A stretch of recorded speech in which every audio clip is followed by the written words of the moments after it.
Good morning. I'm Jerry Hall, Interim Executive Director and Chief Operating and Financial Officer for the Master Builders Association of King and Snohomish Counties, the oldest and largest home building association in the country. On behalf of the MBA, welcome to the Housing Affordability and Legislative Update webinar. We are pleased to co-present this with the Sustainability Foundation. With their assistance, we're able to make today's webinar available for real estate clock hours. MBA member Brenda Nunes will speak more about the clock hours.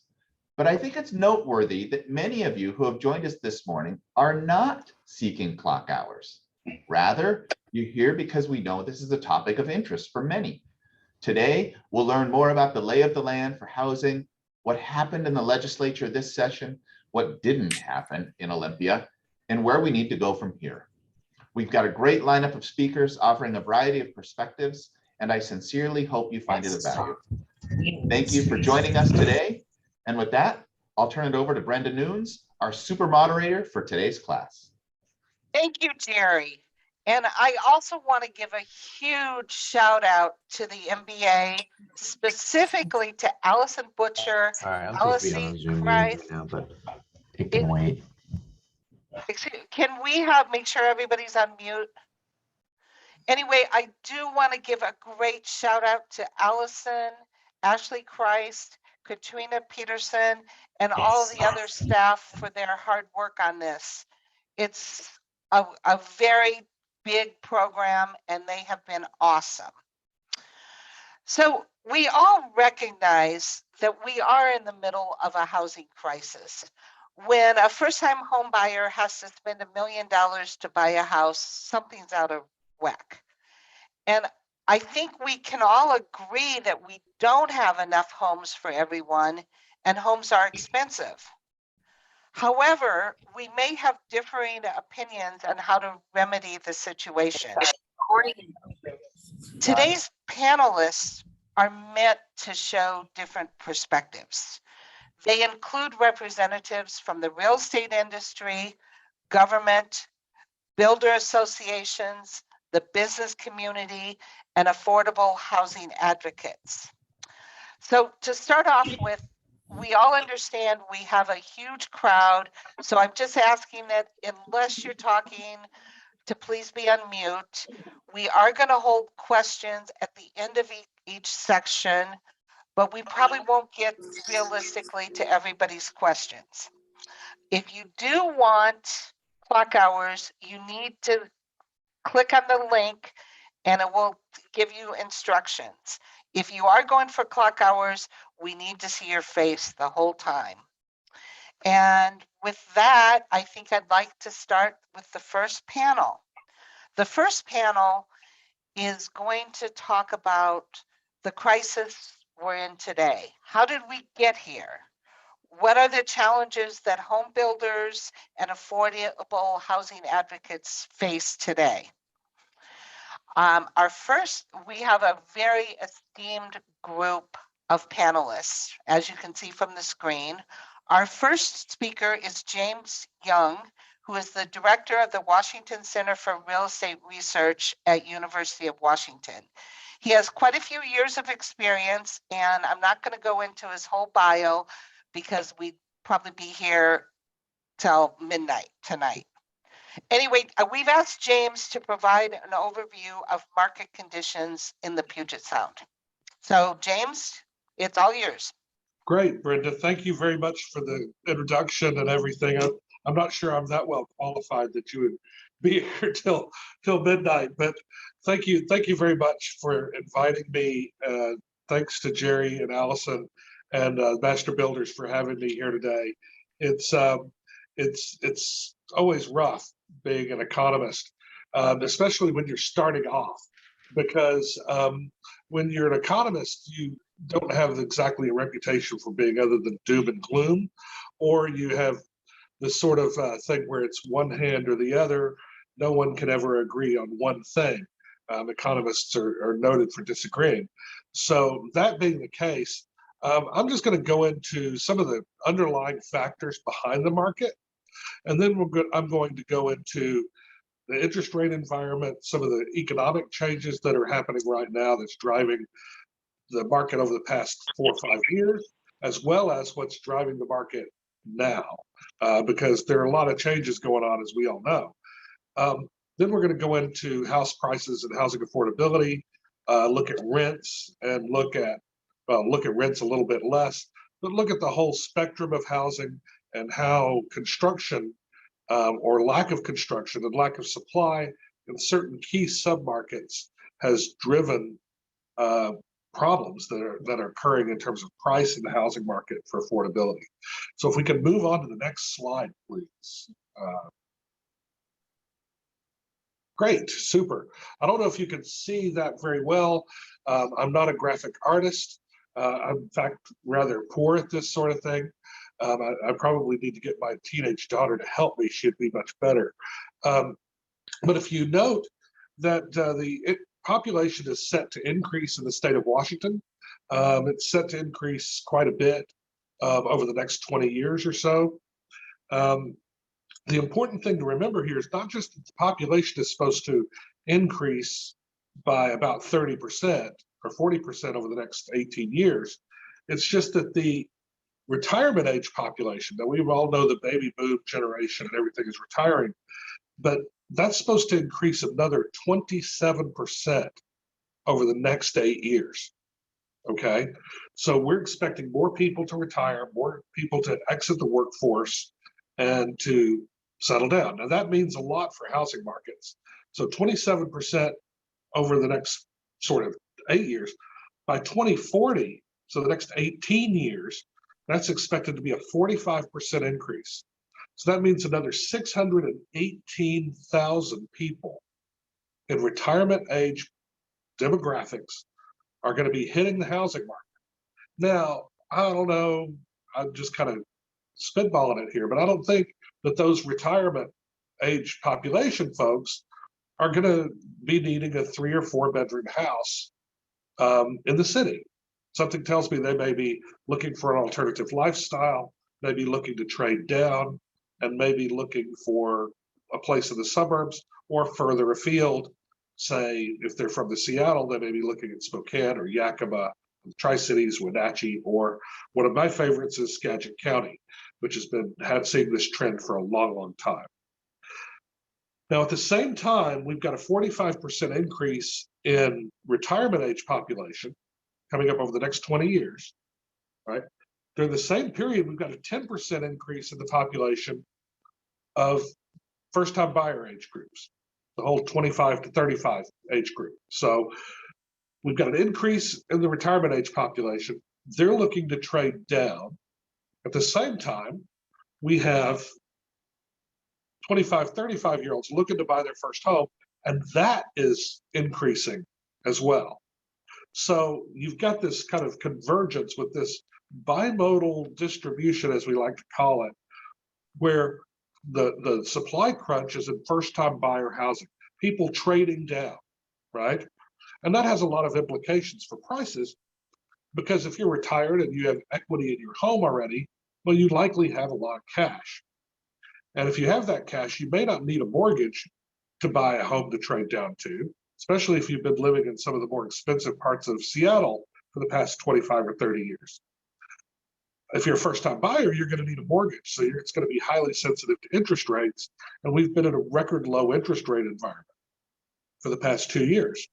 So given that's the case, you've got this sort of convergence of the demographics, meaning there's a lot of demand for the same types of houses, okay? So if I could move on to the next slide, and we look at interest rates here. And as far as interest rates go, right, they have increased quite a bit. In fact, they've increased to 2018 levels, which was the peak in this cycle of above 4%. Just yesterday, the weekly average rate went above 4% for last week.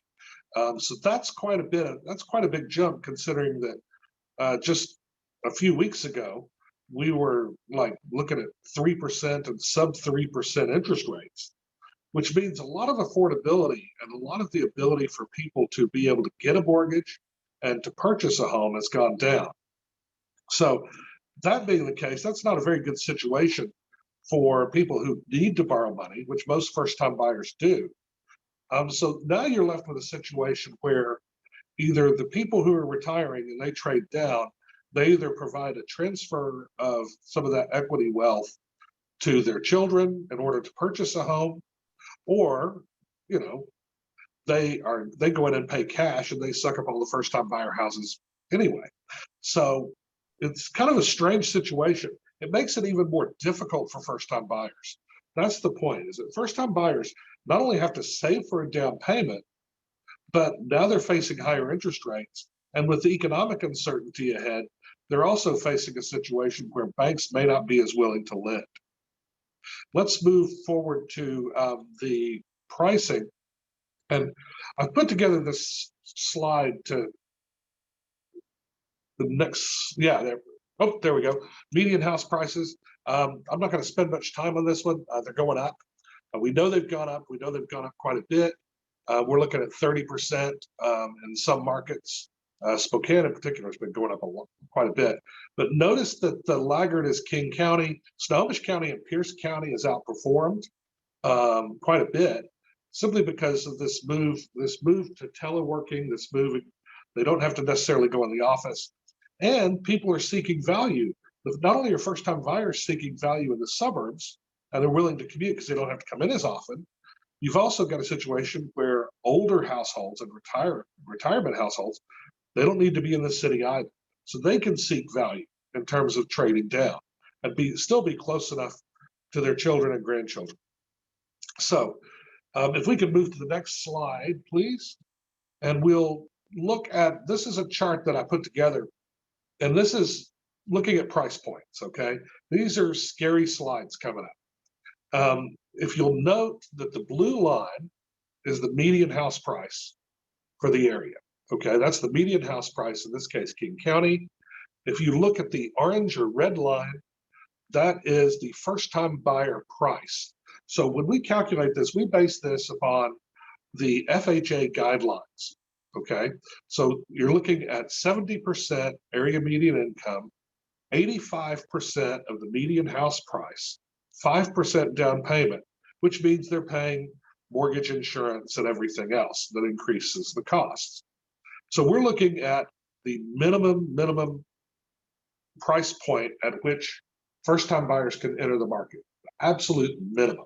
Okay, so that is at about $418,000 at the moment in King County. And the bar chart down below on the other axis shows the proportion of houses, according to Northwest MLS and the Northwest MLS figures I've received, the figures that, this is the proportion of houses on the market that were below that price point, right? Which in this case is 11.3%. As you'll note, in 2018, the peak of the last interest rate cycle, it was 7.3%. Okay. Now, King County it's become more affordable, lots more condos coming up, COVID-related people moving out, everything as people come back. But the important thing is the gap. Note that green line there, the gap. And so the gap that you get between median house prices and affordability looks at the relationship between overall market prices and the ability of first-time buyers to enter the market. Is there stock available for them to buy? And in this case, the wider that gap is, the less stock there is, okay? So that's getting wider over time. We move to the next slide, please. You notice the Homebush County, you've got a similar situation, but notice that gap is getting a lot wider. That huge gap opening up means that it's becoming more and more difficult for first-time buyers to even find something to buy in that market.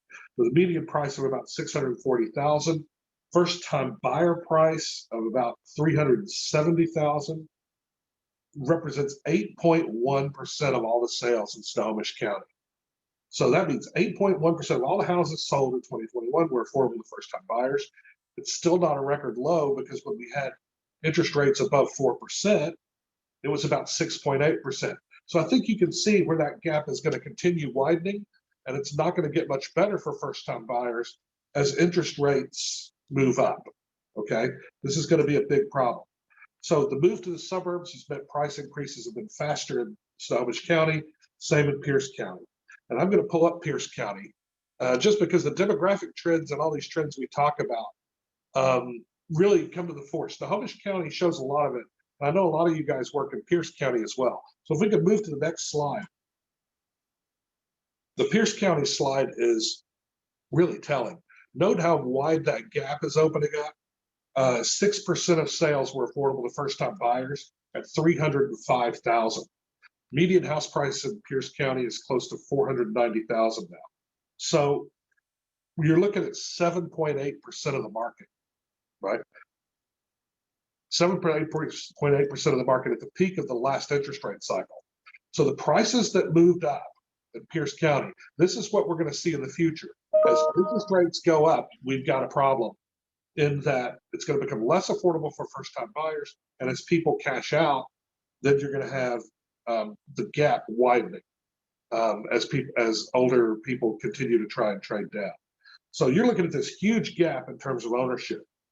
If we can move on to the next slide, and I talk about this housing ladder all the time, right? So you've got this sort of continuum of tenure that happens. So you've got the upper end of the market, and you've got the lower end of the rental market down at the bottom of the ladder.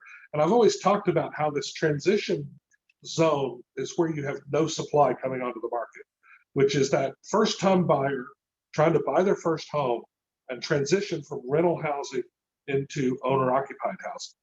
So I've just kind of done some numbers here. And if you look at the median income in King County, and at 30% of median income for King County, you're looking at about $2,800 a month that a household can pay for rent. Okay, now there's quite a bit out there at that, considering that the average rent, 2-bedroom rent, is about $2,000 in King County. Okay, so that means that there's still ability for people to save for houses and everything. But it means calculating this back out, if they're able to save, able to get a down payment, and we assume 80% and a 20% down payment and 80% area median income, you're still having to provide housing at a cost of below $670,000. Now, I don't see in King County, and I don't see in some of these other areas where you're going to get, especially in King County, where you're going to be able to build a lot of housing for less than $670,000, right? We get to Snohomish County, you've got a similar situation where there's a gap, and so people are still able to save because the rental market is relatively affordable in the transition zone. People who have enough income to be able to save to buy a house over time. But even in Snohomish County, the price maximum is $557,000 when you take into account the average 2-bedroom rent of about $1,650 and the 80% income maximum rent of about $1,900. Okay, so everybody talks about that we're going to provide, workforce housing and all the rest of this stuff for rental. The thing is, what you really need to do is provide first-time buyer housing, because that's going to ease the pressure in the rental market, because then people don't have somewhere to go. They can meet their aspirations by entering the home ownership market. So I'm running over time here, I'm sorry, but I mean, with the displacement that you've got in the lower priced rentals, as all the demand is concentrated in the rental market and people can't move up the housing ladder, it means that you've got the people who do own can afford to pay cash for houses or do intergenerational transfers, which means that the existing stock of home ownership or homes available to own is fixed. So the prices are going to keep going up as people that are less interest rate sensitive can still pay cash for the lifestyle that they want. So the widening gap and the low proportion of market share means that there's a lot of trouble ahead for first-time buyers. And I don't think we're quite out of the woods yet in terms of being able to solve it. But in a high interest rate environment or a flexible interest rate environment with high inflation and the supply chain issues out there, I'm not sure it's going to be an easy solution. I think it might have been easier a few years ago, but now with that doom and gloom, being an economist, I've kind of done my job here. So happy to take any questions later on at the end of the panel, and any questions during the panel from the other panelists. So once again, thank you for the invitation. James, thank you. That was amazing. We are going to have to move on pretty quickly here to Clay White. He is Director of Planning at LDC Inc. Prior to that, he has worked for cities and counties throughout Washington State as a land use planner. We've asked him to address why new construction is so expensive and the challenges to building more affordable market rate housing. So welcome, Clay. Oh, thank you so much. It's great to be here this morning, and I'll just jump right on it. So one of the things I'm just going to focus on briefly this morning is the permitting process. And, if we're going to get housing to market faster, increase the supply to meet that supply demand issues that we're having, how does the permit process play into that? So let's just talk about it a little bit. Next slide. Okay, so life is simple and we make it complicated, but one thing to be thinking about is that while there's a lot of laws or codes that have been passed over the last 50 years that impact housing, a lot of them are not directly related to housing. So you get this kind of indirect impact, things like environmental protections, community engagement during permit process, design standards. So there's a lot of things that over time just that make things more complicated, but it's at a very micro level. And then over time, things have gotten complicated, they take longer. It's not that those things aren't good things, but they have an impact on housing. And now we are where we are. So let's go ahead and move to the next slide. So before we move forward, let's go to the Wayback Machine. So it's 1969 and we have our subdivision statute that's just been passed. And let's talk about what permitting was like back then. So if you wanted to subdivide property into 4 or fewer lots back then, it was over the counter. It was a ministerial permit. You didn't even have to have a survey unless you wanted to require that in your jurisdiction. There was no public notice. It was really just something you could get over the counter. And if you wanted to create additional lots, 5 or more, a subdivision, the process that was set up in statute was much cleaner. It was, it was really intended that you submitted a survey. A hearing was set. As soon as the hearing took place, it went to the legislative body and it was passed. And so, that was kind of the foundation. So let's just kind of talk about what's changed on the next slide. We can go to the next slide. So again, it's not that a lot of these things aren't good things, but they just have an impact on housing. And so there's this rub. So since 1970, we've added the State Environmental Policy Act, the Shoreline Management Act, the Growth Management Act. The MPDES is our stormwater controls through the Clean Water Act. We have forest practices. So there's a number of state laws that have been added on over time that impact your ability to build housing. And a lot of times when they're passed, they're focused on the issue or the problem that they're trying to solve, but they're not necessarily connected in that way that's thinking about how will this impact how long it takes to get a permit or to build housing. There's also a lot of things at the local level that, again, for good reasons have been maybe put in place, but also have that impact. It could be pre-application meetings for development. It takes weeks to get through that process, and it just adds more, but that's kind of the cost if you're going to engage communities. There's complex submittal processes. Not their fault, but there's a lot that they have to implement. And then you have things like design review or urban tree codes. It just, when you combine all of those things together, it just adds a lot of time. But I can just tell you, it's not being done with the intent to add more time. It's just kind of the impact. So some things on the builder side that, we hear quite a bit is that, if you're a developer, or if you're trying to build housing, it's really complex, but you're working in a lot of jurisdictions. Everybody has different codes, processes, different people that they have to talk about. So it's not a simple process. And so they're not just dealing with one city or county at a time. The requirements for submittal are different in every jurisdiction. So it really takes, there isn't a single person that can do it anymore. It's more complex than that. Cities and counties have difficulty adjusting their codes all the time because laws change, processes change. And so just to kind of give them some credit there, I mean, that's really, really difficult to be constantly looking at maybe overlaps or goals and kind of bringing those back down.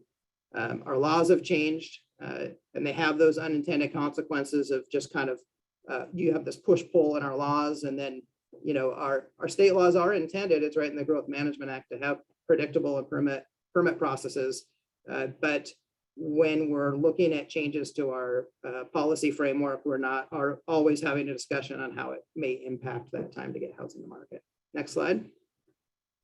So development typically happens in 3 phases, and I'm just talking about the permitting phase today. So, but typically there's a phase to get things permitted. Then you have to submit construction plans; those are approved, and then you have the construction phase. So just kind of keep this in mind. We can go to the next slide. So just for the permitting phase, this is kind of typical of what a development might go through. They have to do feasibility, figure out whether a site is actually developable or not. It is more complicated now, not just because of laws and regulations, because sites are even more difficult to manage. There's a lot more. The sites that are left have a lot of critical areas, or they may have other challenges. Then you might have to go through a pre-application meeting. You then have to get a geotechnical report and survey. So you can't start putting plans together until you know what the soils are, a survey's in place. Then you can get into your plan development, your landscaping plans. You have other reports that you have to put together, and then you can get your application process going. So there's this process that you have to go through. It's not just that all of these things can happen at once, and it takes a lot of time because there are a lot of requirements to comply with. Next slide. So this is just kind of typical of if you're doing a middle housing application in King or Snohomish County, these are kind of the typical reports that you'd have to have for a submittal. You'd have a geotech, a survey, a civil set of plans. Planning would be involved for permit applications. You'd have traffic, landscaping, critical areas, and arborist. And these are all what you need to be able to just submit your application. On the right is at LDC, we do transmittals, which is kind of like your list of things you have to submit. So this is an actual application for a middle housing project. And just to submit, there was 23 different items that you have to submit to local government just to be able to meet those standards. So it takes time. It's complicated on the builder side of the counter as well. Next slide. Of course, then when it gets to the jurisdiction, you get the project submittal, and then it gets sent to a lot of different reviewers. So there's not just, a lot of times we talk about permit timelines and it's, planning takes a long time. I think that that's probably not correct. Planning is the one that usually sends you like a review letter, but the fact is the review process requires you to go through planning and drainage and critical areas, fire marshal, traffic, there's other groups. So your plans come in and they go to all these different departments. And what I think is taking a lot of time now is that review comments are only issued, like your first review comments, when the last reviewer is completed. So if engineering is backed up, we have a shortage of engineers. It may not be that all of the reviewers have a long timelines. It's just that one is. And so if we're going to solve this, we have to take a look at the challenges there. A lot of times these are different, not just different divisions, they're different departments. So, really that alignment there has to be taking place. Most jurisdictions, that prioritization of reviews, they might do it by department, but what's really hard is to say, are you taking a look at how to get applications out at the shortest possible point? So, do you prioritize a review that's 23rd on someone's list because all the other reviewers have got their stuff done? So it's pretty complex. And then if you're doing it between departments, it's even harder. And then, where policy gets implemented, it gets more complex. So, we have state laws, they turn into policies, then they have to turn into code. So if you're working at the front counter, a lot of times you're implementing a lot of things that have come down a chain for a long time, and it's hard on their end for sure. Next slide. I think that's it. I thought I'd get that pass back to you, Brenda. Awesome. Thank you so much, Clay. That was explained so well. I think we all understand a little bit more about the permitting process. With this, I'd like to jump to Samantha St. John, who is Executive Officer with the Greater Kirkland Chamber of Commerce, and she will share some of the challenges that employers face because of the housing shortage. And I think more than anything, I want her to get across the message to all of us that even if you're not in the market for housing, you should care because it affects you. So with that, Samantha, take it away. Well, hi there. Thank you, Brenda, very much for having me. I love doing these discussions because part of my job is advocacy work. And my passion project is housing. So I do a lot of work down in Olympia with Brenda, with the realtors, with the other chambers on this specific issue. And one of the things that I get a lot from people when I'm talking about housing affordability is, honestly, why should I care? I can afford my house. If you can't afford to live here, then maybe buy something within your means, live a little further out. These are a lot of the things that I get on a daily basis when I talk about this. So my job is to tell you why you should care, why the average person should care. So in the business community, we are seeing a worker shortage. I'm not sure if you've heard about it, but of course you have. Everybody's talking about it. And it is more pronounced here on the East Side. We're seeing it across the country, but in areas where housing affordability is an issue, we are seeing it at kind of a drastic level. Other areas that are experiencing this aren't feeling it quite as much as us because places like New York City, San Francisco, Boston, Washington, DC, Chicago, the thing that they have that is different than us is a great public transportation option that connects people to areas where they can afford to live and commute into the cities and the employment centers where it is more expensive. So if you've looked at gas prices lately, gas prices are climbing at a level where people who are having to live further out, they are going to take other options. They are going to move to Marysville, to Arlington, to Stanwood, and they're not going to pay the $5+ a gallon that it takes to sit on I-5 or 405 for a couple of hours sometimes to get down to their employment center where they're making maybe $15, $20 an hour. It just does not pencil for your household budget. So talking to business owners in the area or business managers, one example that I like to use is the Starbucks on Rose Hill on 85th Street. I'm sure if you've been on the East Side you have passed it in the morning, there is a line out onto 85th Street every single morning. Pretty much any time of the day you go, actually. One of the reasons is that it is a very high volume Starbucks. It's right on a highway. It's right next to a freeway junction.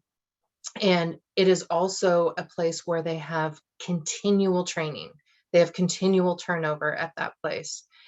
Because if you think about it, you can't really afford anything around here. People are driving and passing maybe 100 Starbucks locations on their commute.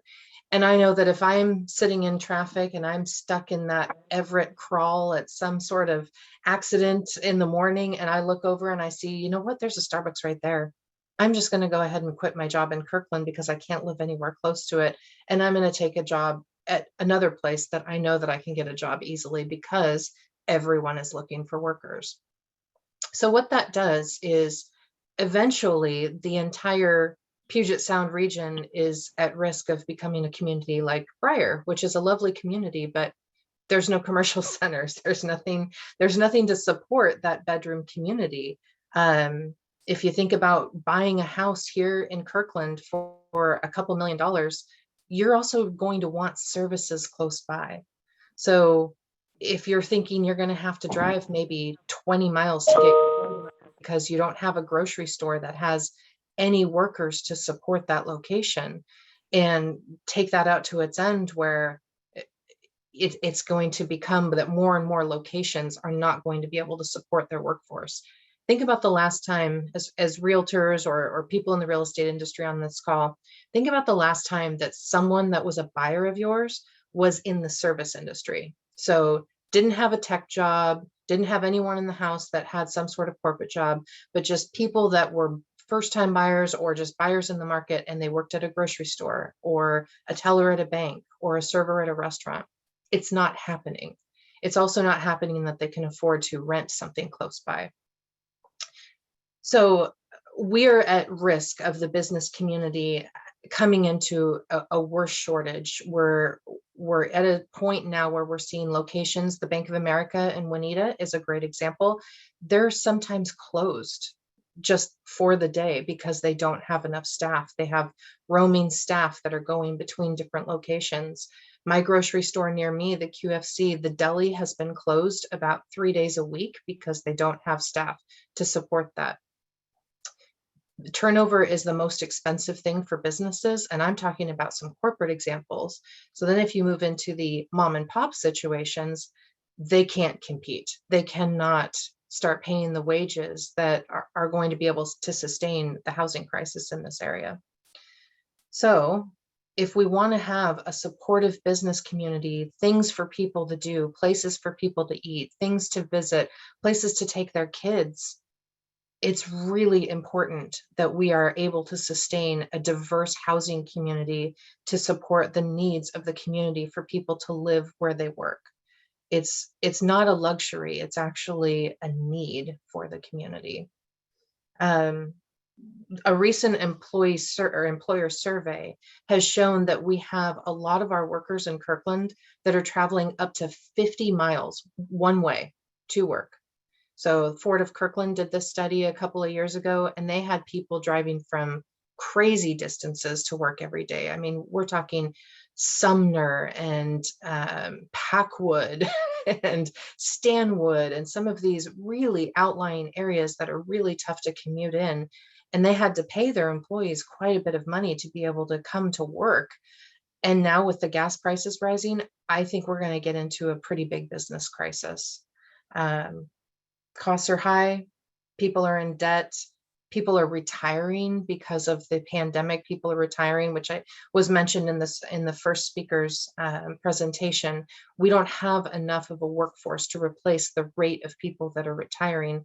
And we also don't have a number of kids that are going into the workforce at an age where they used to enter the workforce. So parents are opting to keep their kids at home and allow them to focus on school. But that's causing a business crisis too. We don't have teenagers that are working at McDonald's like they used to. We don't have kids that are going to work at movie theaters. Now we do have some, but it's not at the same rate that it used to be. So labor is short and it's going to continue to get shorter. And one of the ways that we can help the business community is to solve this housing crisis. We don't have the transportation infrastructure, and it's likely not going to come anytime soon, even if we figure out a way to put a great infrastructure in place to get people moving. So we have to do things like ADUs, backyard cottages, really interesting ways to make condos affordable. That middle market workforce housing is absolutely crucial to the continuation of our business community. Thank you. Samantha, you have done such a great job of sharing with all of us what the business perspective is. It seems like we have more commonalities between the business community, the builder community, and the realtors than we think. And thank you for bringing it home to us. Our next speaker is Chad Vaculin, who is an advocacy and mobilization manager at the Housing Development Consortium. We've asked Chad to describe how the current housing situation affects the residents of our region that earn below medium income. And that's a lot of the people that Samantha was talking about. What are the challenges in providing enough affordable housing for everyone? So take it away, Chad. All right. Thank you so much, Brenda, for that wonderful introduction. And thanks for the other speakers. Those was super informative and I learned a lot. Just if folks don't know, the Housing Development Consortium, place I am employed at, is a membership association that convenes our 200 members that represent all aspects of the affordable housing sector. So on the next slide, we'll just hop right in. I want to start off by just kind of laying a shared foundation so we all can be on the same page throughout this kind of presentation. So HUD defines affordability based on a household's gross income. And when a household is spending 30% of their gross income or less on all housing related costs, that home is considered to be affordable to that household. So unfortunately, we have a pretty significant number of folks in our communities who are considered what we call cost burden, or folks that are paying more than 30% of their housing, or 30% of their income on housing. And an even deeper need is among those that are what we call severely cost burden, or people that are paying more than 50% of their income on all housing related costs. And so why this matters, I got some sun right there, apologize for that. Try to scoot over. So this matters because a family or household or individual that spends more than 30% of their income just towards housing, they're far less likely to be able to navigate, any sort of financial emergency or problem that comes up. So we're talking about things like car repairs or health challenges, job loss, things that we all experience in our lifetimes at some point. But folks that are cost burdened just aren't able to, or put in situations where they have to like make tough choices of necessities. And they're also, less able to invest in local economy, as that, just have less disposable income to work with.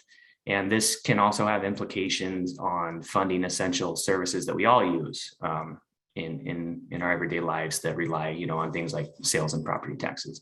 So the next slide, this kind of shows 2021 household area median income as segmented by percentage and household size.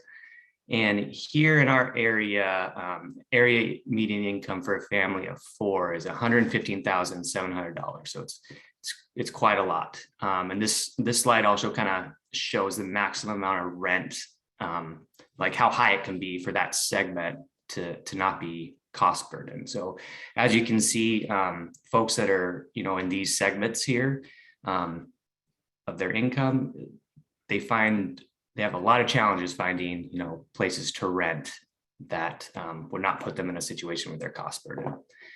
And on the next slide, it just kind of it helps paint a picture of who's struggling with housing costs. So many different types of households find themselves to be cost burdened. And, it's people that we count on to, teach our children or prepare our food, get us safely from one destination to another. It really impacts a broad spectrum of our community. And every household example here would be eligible for some sort of affordable housing subsidy if supply were, plentifully available to offer that to them. And this kind of gives you an idea that people from all different types of backgrounds are impacted by inadequate supply of affordable housing. And on the next slide, this is another thing that we need to, ground ourselves in as we're discussing any type of affordable housing. And that's that our affordable housing crisis is indeed also an equity crisis. And it's impossible to disentangle the two. So when we take a closer look at cost burden data and disaggregate that by race, we see clear disparities of who's impacted the most by being cost burden. And so when we get into the weeds and are discussing and debating, all types of these like esoteric policies like land use and zoning and, like construction costs, permitting processes, which are all super, super important to discuss. We must remember that we're also at the same time, whether we know it or not, we're debating equity issues. And we must hold, that at the forefront of our discussion and our positions as we engage in that discussion. So the next slide just shows a bit of context of where we are at currently. And Vision 2050 is the Puget Sound region's plan for growth and how to address that growth. And by 2050, the region's population is estimated to reach 5.8 million people. And between 2010 and 2020, housing production lagged behind population growth by about 40,000 to 50,000 housing units, which kind of equates to almost 2 years worth of housing production. So right now we need roughly 46,000 new units just to address the current backlog in our region. And by 2050, we're estimated to need 810 new housing units, with 275,000 of those targeted specifically to low and moderate income households. So as we move on to the next slide, and we take this all into account, we really need to find ways that we can have our housing supply match the massive growth in population that we've seen and that we will continue to see. So in order to create housing at this kind of high rate, we need to make it easier to produce and especially for the affordable housing sector. And unfortunately, our policies and the landscape that we're in oftentimes make it not that easy to produce affordable housing. And one of the biggest hurdles for affordable housing production is just simply the cost of land. The price of land alone can add like close to like 15% to the cost of developing permanently affordable housing. And this high cost limits, the scalability of housing solutions that, we have experience with and we know work. And, as we all can expect, cities that have, robust job growth, as well as real estate prices that are really high, they also tend to have, the highest numbers of folks and families that are experiencing homelessness. So I'm thinking about cities like New York and LA and San Francisco, Washington, DC, and unfortunately right here in Seattle and King County as well. Another big hurdle faced by nonprofit providers are regulatory barriers. So these regulations are often viewed in isolation, but in fact, they exist in the presence of all the other ones as well. So when we take these all into account, providers are kind of faced with, a death by 1,000 cuts sort of scenario. And, this greatly impedes, if not prohibits, affordable housing production. Zoning is one of these big barriers, regulatory barriers, and affordable housing projects are challenged to work within an array of local zoning and development regulations. And oftentimes it disproportionately limits affordable housing and drives up its costs. So exclusionary zoning policies commonly restrict multifamily housing to a small number of locations within that city or jurisdiction. And, these policies result in an artificial shortage of land that is zoned to permit affordable housing. And in places where land is really expensive, like our own, we know that, building multiple homes on a given lot can be like the most direct way to reduce housing costs because it spreads the cost of the land across multiple homes. Another thing, regulatory barrier that's faced by providers, Clay got into it really well and did a great deep dive into this, but that's a permitting process. And I just want to point out that there's a lot of overlap with the affordable housing developers as well.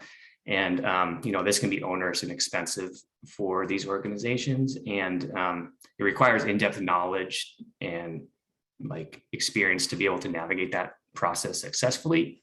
And for, nonprofit organizations, this adds high staff costs. Oftentimes organizations need to seek out consultants outside of the organization. It creates long delays in the production of housing when, we need that housing as soon as possible. So other things I'm not going to really get into too much, but things like maximum density allowances and minimum parking requirements also can raise costs and limit the number of units that can be built. And another thing I'll touch on real briefly is just community opposition. Sometimes this is rooted in misunderstanding or fear of change, which, I can sympathize with a lot of these, but this opposition and the resulting political pressure is something that affordable housing providers are faced all the time. But just to wrap up, the single biggest barrier of affordable housing is just simply an insufficient subsidy. So in order to address our housing crisis, we really need to treat it like an actual crisis that it is. And that means going all in and investing at unprecedented levels so that our communities can thrive. And we know it works. We just need, the will and tenacity and grit to get it done. So I'll send it back to you, Brenda, and thank you. Thank you very much. That's a great perspective. We do have time for a couple questions, and I'm going to dive into this really quickly. One question came in, and this is probably for Clay. What do you think the cost of permitting as a total percentage of the build would be? Oh, I think it probably depends on the jurisdiction and the project that you're building. I just think that it's not just like the cost, it's actually just the time. Okay. So I think that's a big piece of it that I'd be thinking about is that time piece to get something built. Okay, this question is probably for Chad, but maybe for all of you. And that is, how does a shortage of labor workforce in the building industry figure into this picture? Somebody want to take a stab at that? Clay?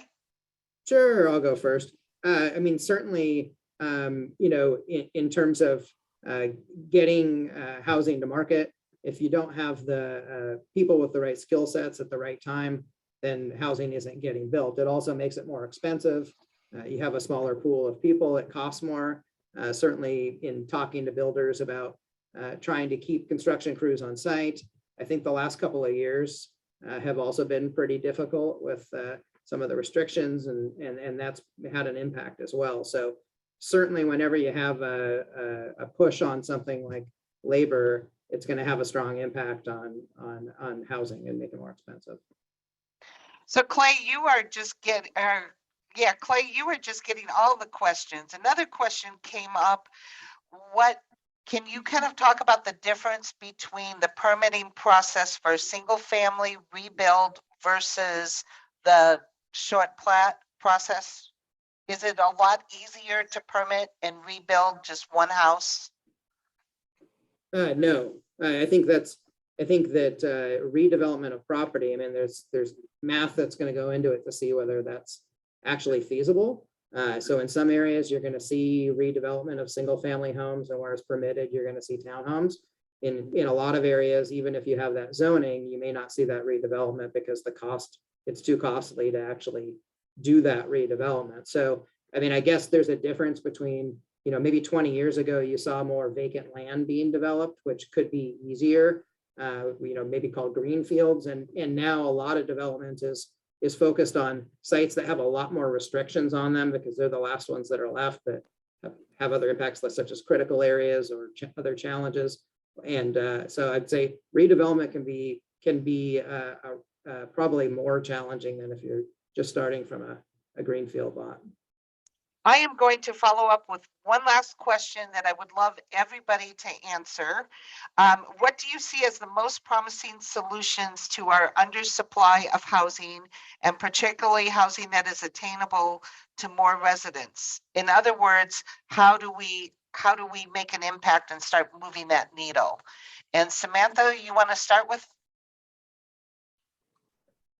Sure. So it's hard because I can't pick just one. It's ADUs in a bigger supply. I'm a big proponent of that, but it's also getting the insurance companies to the table to start building actual condos again that aren't high rises in the millions of dollars price point range, that are affordable for entry into the housing market. Okay, what about Chad? Do you want to take that? Same question. What Yeah. can we do to move that needle? Yeah, so I mean, I'm definitely a proponent of a all hands on deck kind of thing. There's not one silver bullet, but I would say, like, in order to build affordable housing, we need, funding and revenue to be able to do that, and we need to be able to do it on land like that we're legally allowed to. So, like, adjusting some of our zoning laws as well, like, will greatly impact that. James, do you want to just take a stab at your point? Well, I would say that it has to do with time, and it has to do with the availability of land. That if cities were able to expand and the time frame were shorter, it would make it less risky for developers to build various types of housing, and the land would be available to do it. And it would shorten the time horizon to get the supply on the market. Okay, good answer. And Clay, anything you want to add to that? Sure. I think the win is that we're all here having this conversation. I think that the important steps going next is that we're going to do something about it. And doing something about it means we have to have really difficult community conversations about housing, and we have to prioritize some things over others in our planning. So The hard stuff's ahead, but we're having the conversation now. Wonderful. I have one last question that came from Josh Stewart, who wants to know, who do we have overseeing these potential solutions? And I guess that's, and put to push them through and ensure they get done. And Allison, you may want to jump in and just suggest some of the things that the master builders are doing. Thank you for that, Brenda. Actually, that's a great question. There's not any one silver bullet or magic solution, but it's really going to take all of us working in partnership at all levels. We really need local government help. We need state government help to get the job done. So we're going to be addressing some of this more in the second panel. So I just would invite everyone to stay on and join us for our second panel after a short break. Yes, and that leads us to our break, and we will start immediately at 10 a.m. So take a 5-minute break and we will see you back at 10.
So it is 10 o'clock. So we are going to dive into our second session. Our second session is working towards a solution, legislative successes and failures. And we're going to talk a little bit about what happened this year at the state level, and what they were trying to do to pass, and what passed, what didn't pass. And we're going to give you a lot of different perspectives here. And again, please put your questions in the chat box, and as time allows, we will answer at the end of the session.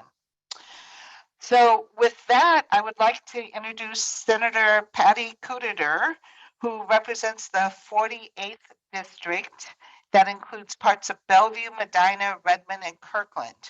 And in Washington State Senate, she is the chair of the Senate Housing and Local Government Committee.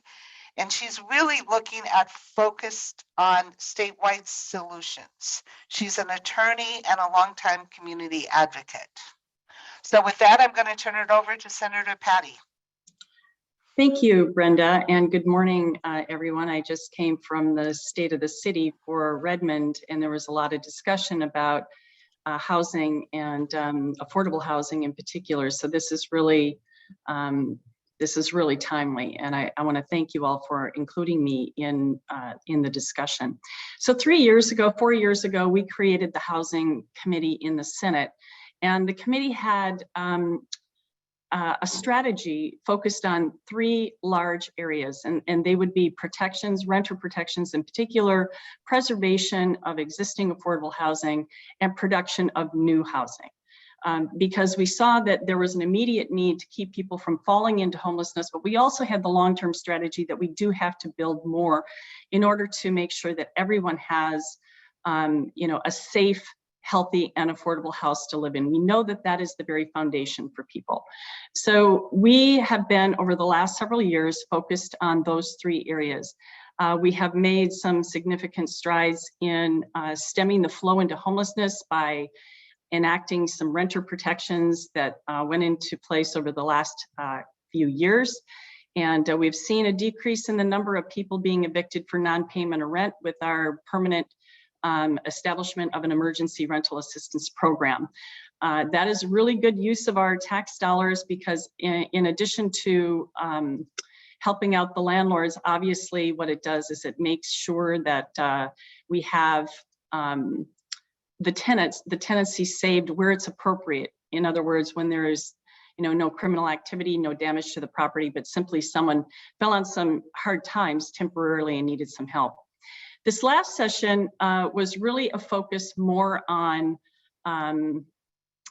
the missing middle, the development stage of it, the production of units and removing barriers. So some successes that we had is that we passed a bill out of the House that exempts the sale or transfer of real property for affordable housing if it goes to a nonprofit housing authority or public corporation that's engaged in that work.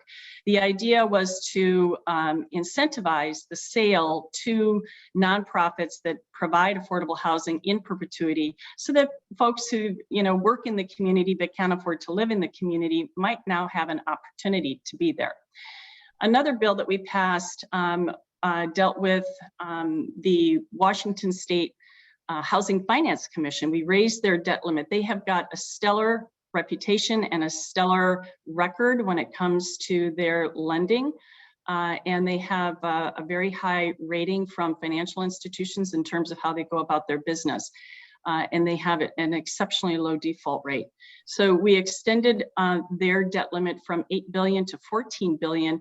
And the goal with that is to increase options for first-time homeowners and to obviously build more affordable housing.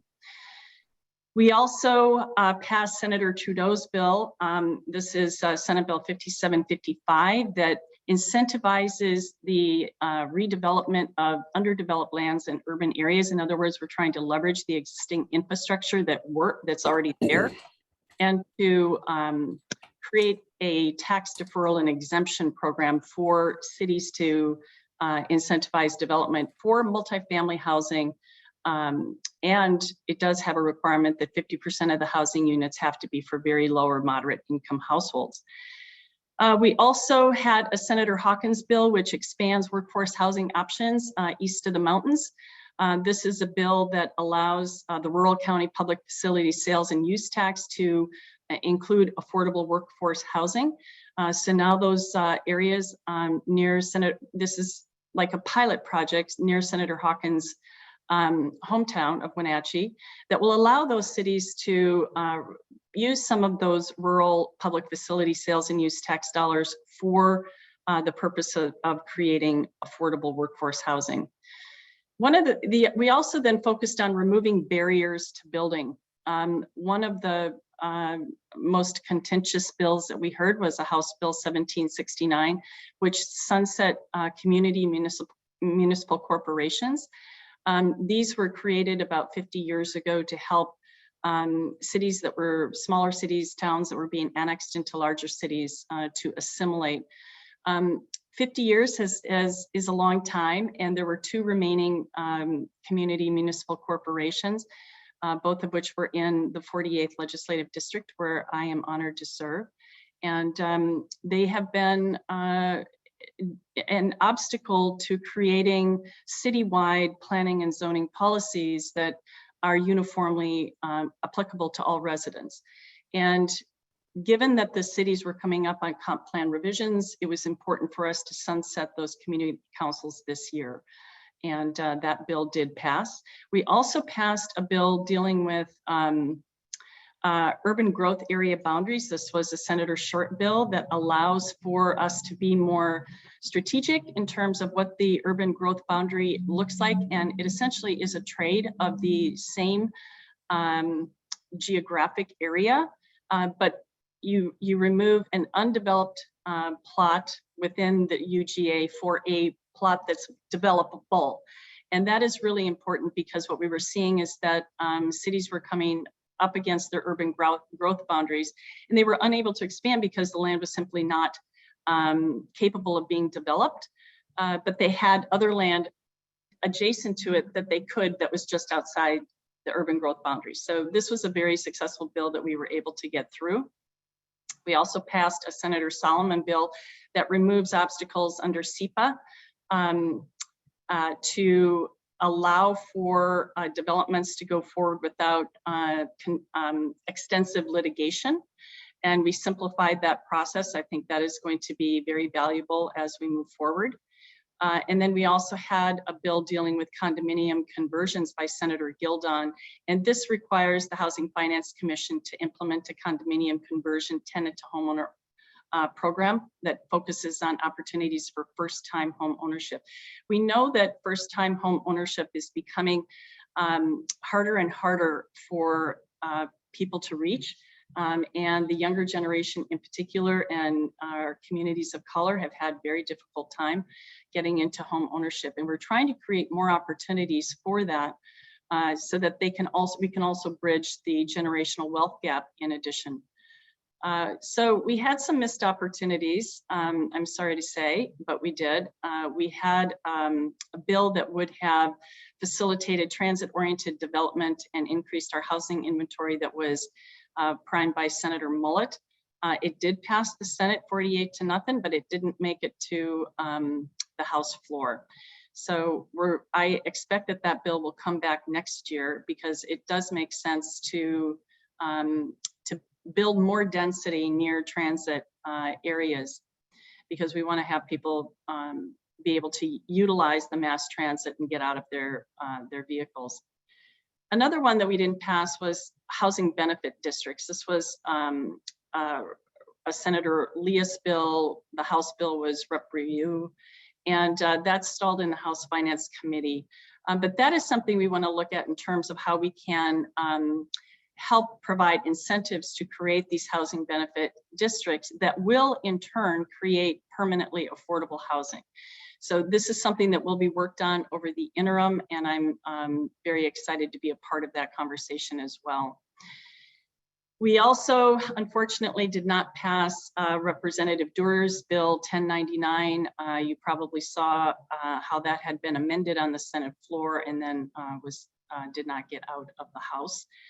They did not act on the conference committee report before the deadline, but that would have addressed climate goals in the Growth Management Act. And we all know that climate change is an existential threat, and it is something that we do need to incorporate into our growth management plan and our comprehensive planning. And this would have provided resources to meet local governments in order to do that.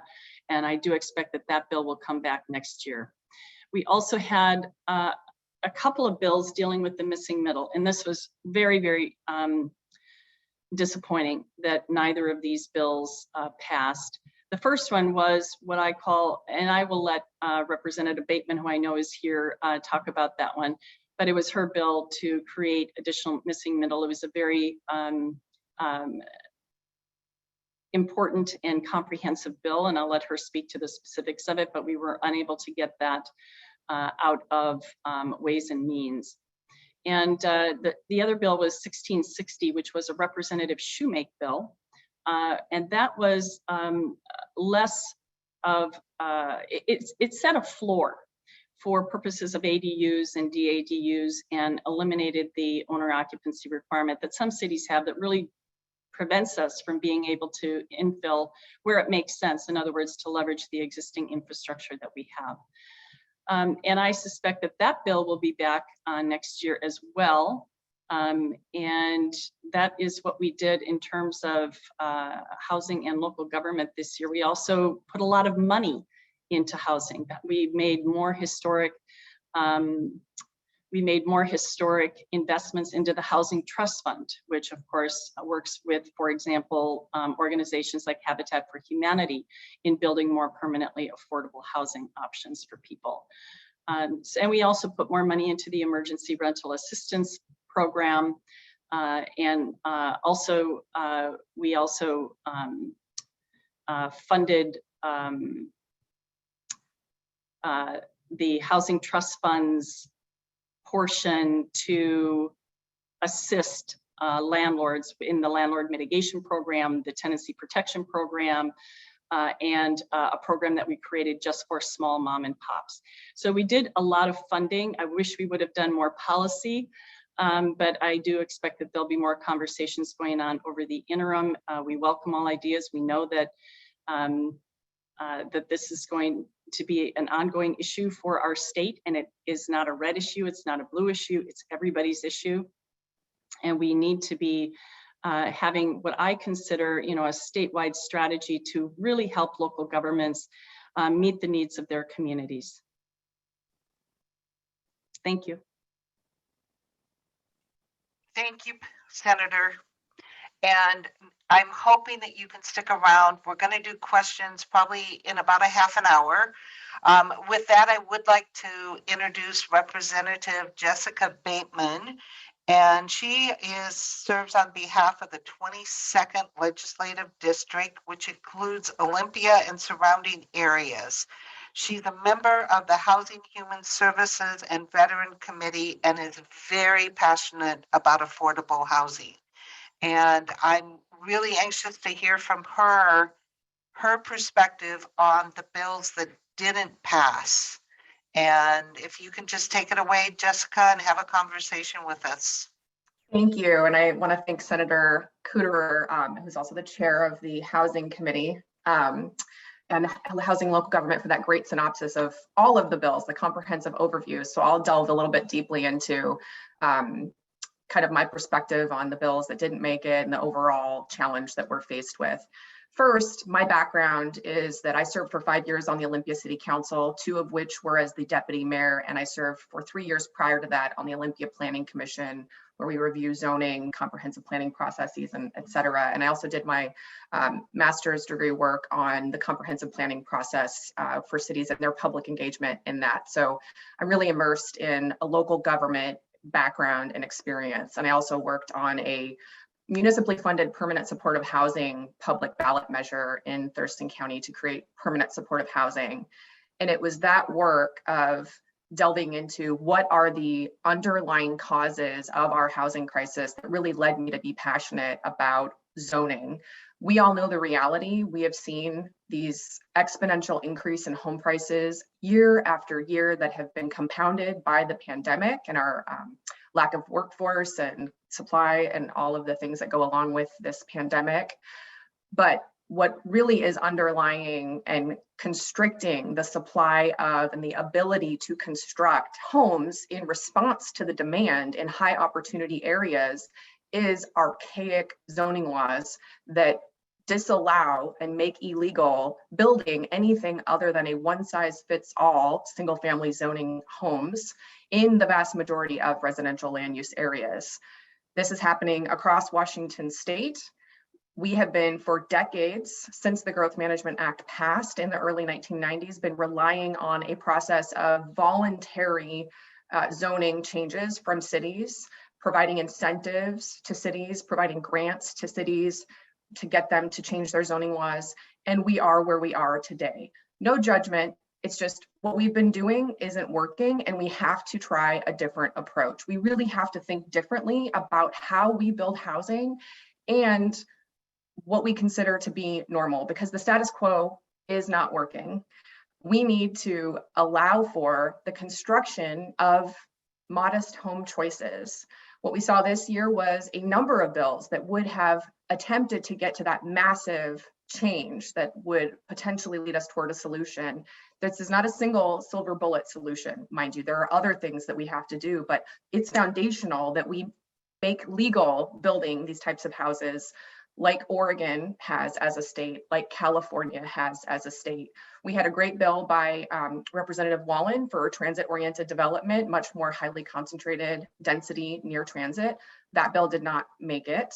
Representative Dewar's bill that would have legalized, Shoemake's bill that would have legalized ADUs, the most modest and politically popular form of middle housing, also did not survive. It did make it through the House, didn't make it through the Senate. And then my bill, 1782, that would have legalized middle housing, ultimately it made it out of the Appropriations Committee, but it did not make it to the House floor. As a freshman legislator coming in, my eyes are wide open to this issue, having worked on it. And my impression is that, unfortunately, this issue remains contentious in the legislature. Support, but their primary function is making sure that the vouchers. I think you're on a different meeting, and please mute. Sounds like a good one though. It's viewed, this topic of legalizing middle housing is viewed as bold. It's viewed as something that requires a massive change versus something that is essential. So I think we have a lot of work to do, and we can talk more about the barriers to that. What I will say is that when first-time home buyers can only afford homes in 7 counties in Washington state, and they're all on the east side of the mountains, that is unsustainable. When I talk to 20-something-year-olds that tell me, just yesterday, a coworker, I don't believe that homeownership is ever in my future, that is not sustainable. Wealth building opportunities for intergenerational wealth. We know that homeowners are more likely to have children that are homeowners. There's equity components to this. There's greenhouse gas emissions. We know that we're not going to be able to achieve our greenhouse gas reduction targets if we do not address land use. It's impossible. Over half of our emissions are responsible from transportation. When people are priced out of the communities that they work in, they have to drive further and further away, and they're more likely to be driving vehicles that are less fuel efficient. This is time away from families, it's inequitable, and it's contributing to climate change and greenhouse gas emissions. We need to pass a bill to legalize middle housing, and then we have to look at permit timelines. Why is it taking over 120 days? I'm hearing in Seattle up to 18 months to turn around permits. Why aren't we treating this like the actual crisis that it is? We need to focus our efforts on this issue. We need to prioritize it, elevate it, because every single person in Washington has to have a home. Every single legislator has members in their community that are struggling with housing costs. It's happening in Spokane, Tacoma, Bellingham, Vancouver. It's happening everywhere. And when you look at the system in its entirety, you can see the trend, and you can see that unless we address the underlying issue of zoning, we're not going to be able to make any progress on this issue. So I'm excited to hear more of the conversation and talk more deeply about the barriers this session and where we can go moving forward. And I'm happy to be here. Thank you. Thank you very much, Representative Bateman. You certainly brought it home for many of us. What I'd like to do now is have Allison Butcher talk about what the Master Builders Association of King and Snohomish County, what they went into the legislative session hoping for and what they actually got. So Allison, take it away. Just unmuting here. Well, thank you. Thank you so much, Brenda. And also thank you to Senator Cooter and Representative Bateman for joining us today. I'm so glad you could be here and for your leadership on housing. Just for a quick note for attendees who are on here who might not have seen Jerry initially. may not know who we are, but Master Builders Association, we are the oldest and largest local home builders association in the country, affiliated with National Association of Home Builders. We represent a whole range of home building and housing professionals, from builders, remodelers, to interior designers and real estate professionals. Next slide.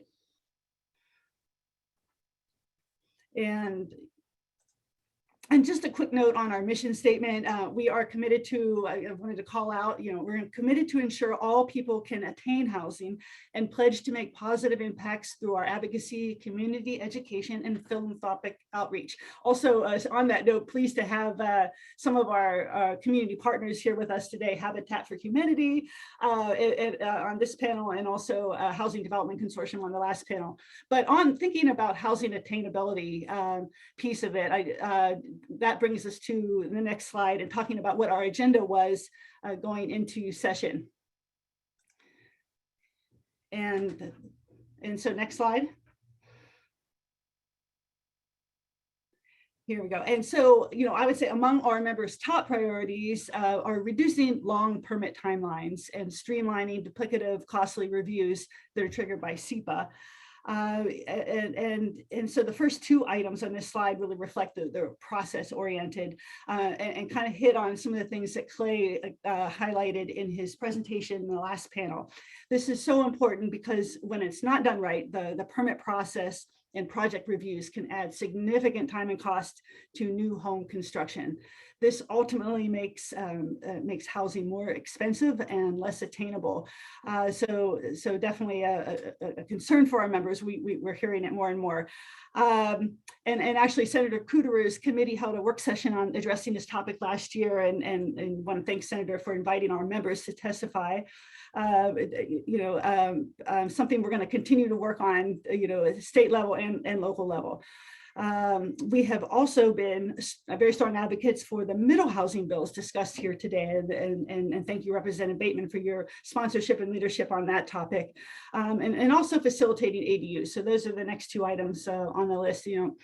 It's just absolutely critical that we enable more housing choices so more people can find a home that best fits their lives.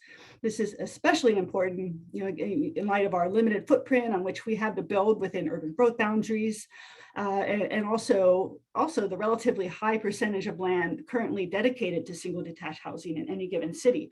It's not the only solution, but it definitely has to be part of it. And so, that's definitely part of our agenda. And other items are on our agenda going into session: delaying future energy code changes. What we're finding is very problematic when these costly code updates come online. And we don't have the access to the materials or supplies in order to meet the new codes, and we really just need more time to ramp up going forward to make sure that it's successful. And then finally, we've not talked much about the labor shortage issue today, but really want to hit on this. It's a major concern for our members, impacting the cost of projects. But so really, we're looking for ways to expand graduation pathways into the trades. This is something that has long been on our agenda. We're going to continue to talk about it, but definitely a priority for us. So how did we fare? Next slide. Okay. So here we go. So as you can see, most of our agenda at the outset of session did not make it across the finish line in the short session. In addition to the middle housing bills we've been discussing, bills that would have addressed long permit timelines, and a good SEPA reform bill by Representative Barkas failed to pass this year, along with other bills on our agenda shown here. But we were pleased to see the passage of 5818 by Senator Solomon, and that Senator Couturer touched on earlier. This bill had strong bipartisan support. This was one of the SEPA reform bills.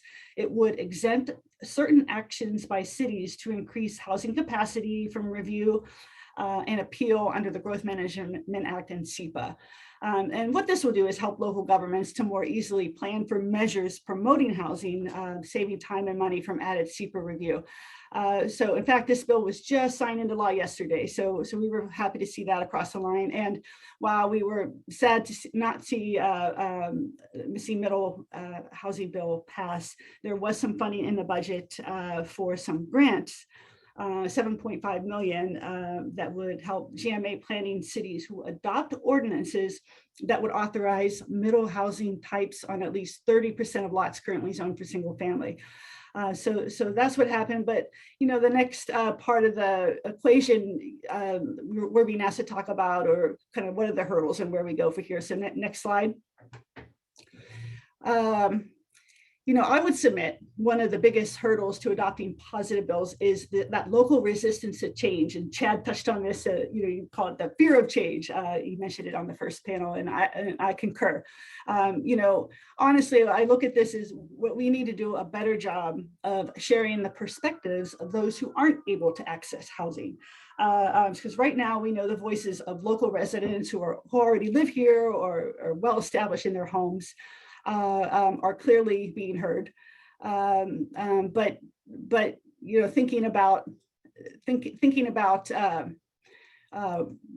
renters or maybe someone hoping to get into their first home, and just all the challenges they and someone pointed this out to me on a webinar earlier this week. They're not an organized voice per se, and so hard to be heard. Next slide. Unfortunately, though, there's no shortage of arguments opponents use to convince local governments they should adopt more restrictive regulations, maintain exclusive zoning, and make it nearly impossible to bring attainable housing to market. And yet the great need for more housing persists. There are no easy answers, but I would just put out a reminder that cities do have the ability to make changes now. So even in the absence of state legislation, which we've been discussing, they can act on the problems I've described. Next slide. And so that's why we created a housing toolkit to provide concrete ways cities can update their codes to improve permit timelines, streamline the building process, and enable more housing choices. And I will put links to this in the chat after I'm done here, but also to help provide a positive view of what more housing choices looks like. We've created our Housing Choices for Everyone video series. And again, I'll put links in the chat for you to check those out as well. And that's all I have. I would like to, in interest of time, turn it back over to our next speaker. Thank you so much, Allison. As all of you can tell, she is a wealth of knowledge, a resource, and so willing to share her information. With that, I'd like to introduce Mike Connolly. He is a designated broker and owner of Windermere Real Estate Central in downtown Kirkland. He has decades of experience in real estate, and today he's wearing multiple hats. He is wearing the hat of the East King County Chamber of Commerce Legislative Coalition, which advocates for critical business legislation for the East Side. He also is wearing the hat of a real estate owner. So with that, I will turn it over to Mike and we'll go from there. Thank you, Brenda. Appreciate it very much. And thanks for asking me to be here. Appreciate that a lot. So I'll start with first slide, please. I'll start with just a thank you to the legislature for passing not approving House bill. Is that slide available? My first slide. I'll just keep going. House Bill 1951, not necessarily to do with affordable housing, but certainly to do with our industry. Thank you so much. And this was proposing changes in our Form 17, which is the seller disclosure statement that is required on homes of our properties of 1 to 4 units. The bill was written to require 2 things, and I'll do a quick bunny trail here. Sam Pace, who is a housing specialist with Seattle King County Realtors, is on this call. He developed these slides for us. Thank you, Sam. Appreciate that very much. Yeah, thank you. So 1951 was written to eliminate the don't know column on Form 17. So Form 17 is a 6-page form requiring seller to disclose on a variety of issues relative to their property, specific to their property. So there's a a yes, no, or don't know column in each subject matter. It would have eliminated the don't know column and eliminated the requirement that Form 17 be based on seller's knowledge. The effects would have been somewhat catastrophic in requiring the seller to obtain and disclose accurate information of every item on Form 17. That being said, not to seller's personal knowledge, they would have actually become responsible for things that they very likely don't know that might have been revealed in an inspection by the buyer. And it would have likely caused sellers to require buyers or asking buyers to waive Form 17 and not revealing information that the seller does know. So at the end of the day, that was great news. It was not a good bill from our industry standpoint. So great news there. Moving on to a second slide, and I will say with Samantha, Senator Cooter, Representative Bateman preceding me, now wearing my hat representing the Kirkland Chamber at the Eastside Chamber Coalition. These bills reflect a lot of what we set out in our position paper on housing affordability to the legislature. There were 4 bullets in that position paper. One, to expand the multifamily tax exemption to 20 years. Bullet 2, create incentives and penalties relating to achieving GMA housing goals. Growth Management Act housing goals. Bullet 3, create incentives to encourage transit-oriented development. And then bullet 4, promote policies that increase housing supply and rental options. And we do have the experts on this panel. They were sponsors, Senator Cooter and Representative Bateman, in these bills that I just want to run through with a little bit of speed. So this is having to do with ADUs. And I believe, Senator Cooter, this is your bill that you sponsored. But this is promoting density outside of urban growth boundaries within the GMA. So this did not pass. That was an opportunity we felt we missed out on. Slide number 2. Oh, this is just along the lines of ADUs. This is just a little bit of proof of the concept. So Renton and Black Diamond already out there at the forefront. Renton has 22 plus free plans available to developers to expedite the approval process, make it less costly for ADU plans.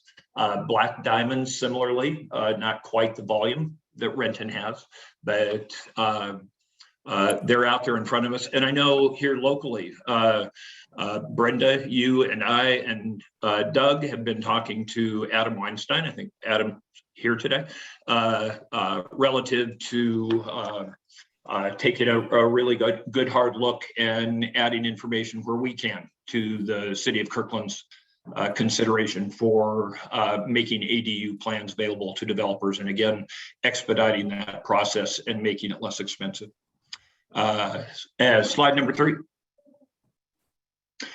This has to do with, and I think Senator Cooter, you may have made reference to this, is a bill that would provide for density incentive zones where developers would be incentivized to increase density is in those areas. We felt missed opportunity there as well in that bill. And then finally, last slide.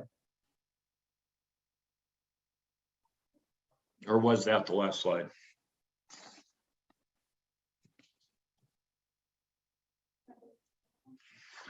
I guess maybe that was the last slide. So questions with regard to these bills, I guess I would defer to our authors that are currently on the panel. The last thing I would bring up just relative to housing, and it was brought up earlier, was in a continued pitch for the analysis of condominium liability reform.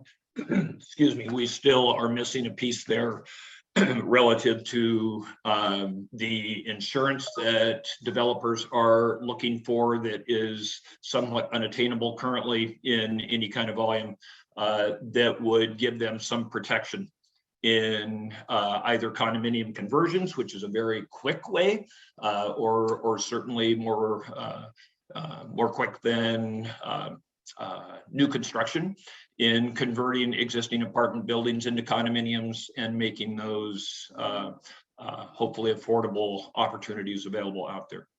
So that is it, Ms. Brenda. Well, thank you very much, Mike. We're going to again hold off questions till the end of the session. But I think what's really important for us to see is that even though there are differences in different organizations' bills, we all have that same goal of how do we get more housing for more people. And with that, I'm going to have Ryan Donahue, who is Advocacy and Policy Director at Habitat for Humanity, Seattle, King, and Kittitas counties, talk about some of the solutions and some of the work that he's doing to raise awareness for the affordable housing crisis. So with that, Ryan, take it away. Awesome. Thank you so much, Brenda. I want to start off really just by thanking all of you at the MBA, as well as everybody on this panel, for allowing me to be a part of this powerhouse group of folks here. Honestly, I'm a little bit in awe of being able to be a part of this opportunity. I also, so I want to kind of just go into a little bit about what we have done and what we've been working on, particularly over the last year. But a lot of what I would have mentioned is, particularly in the victory section, was actually already mentioned. So I was kind of thinking as I was listening to Senator Kuderer that I was putting check marks next to my list of, oh yeah, no, we supported that, we supported that, we supported that. So we were really glad to see the things that did make its way through. A couple things I would highlight of the bills that were mentioned already. First off, it cannot be understated just how important the budget in particular and the capital budget that was passed this year is going to have an impact on housing affordability as a whole and on homeownership specifically. This biennium, we've seen record investments, like unprecedented investments, like honestly generational level investments in affordable housing of all types. And I do want to make sure that everybody in this room knows just how important that was. Because not only did we end up seeing over $700 million in overall affordable housing funding across a wide variety of pools, another one of the things that it did include is a record level of investment in affordable home ownership funding, which previous to this year, the high watermark had been 5 million. This year, the legislature allocated 25 million to home ownership, which honestly is a huge deal. And I know we're really, really excited to be able to have that be the case. A couple other things that I would mention, as Senator Kuderer mentioned, also the bond cap measure, the Housing Finance Commission bond cap measure passed, which was also a huge deal. The reality is if that wouldn't have been lifted or raised, we would have serious problems. Us at Habitat, as well as any number of both for-profit and nonprofit developers across the state, would have had a harder time being able to build homes. So the fact that we were able to do that is a big deal. Also, as Senator Kuderer mentioned, the REIT bill from Representative Hackney, that'd be 1643.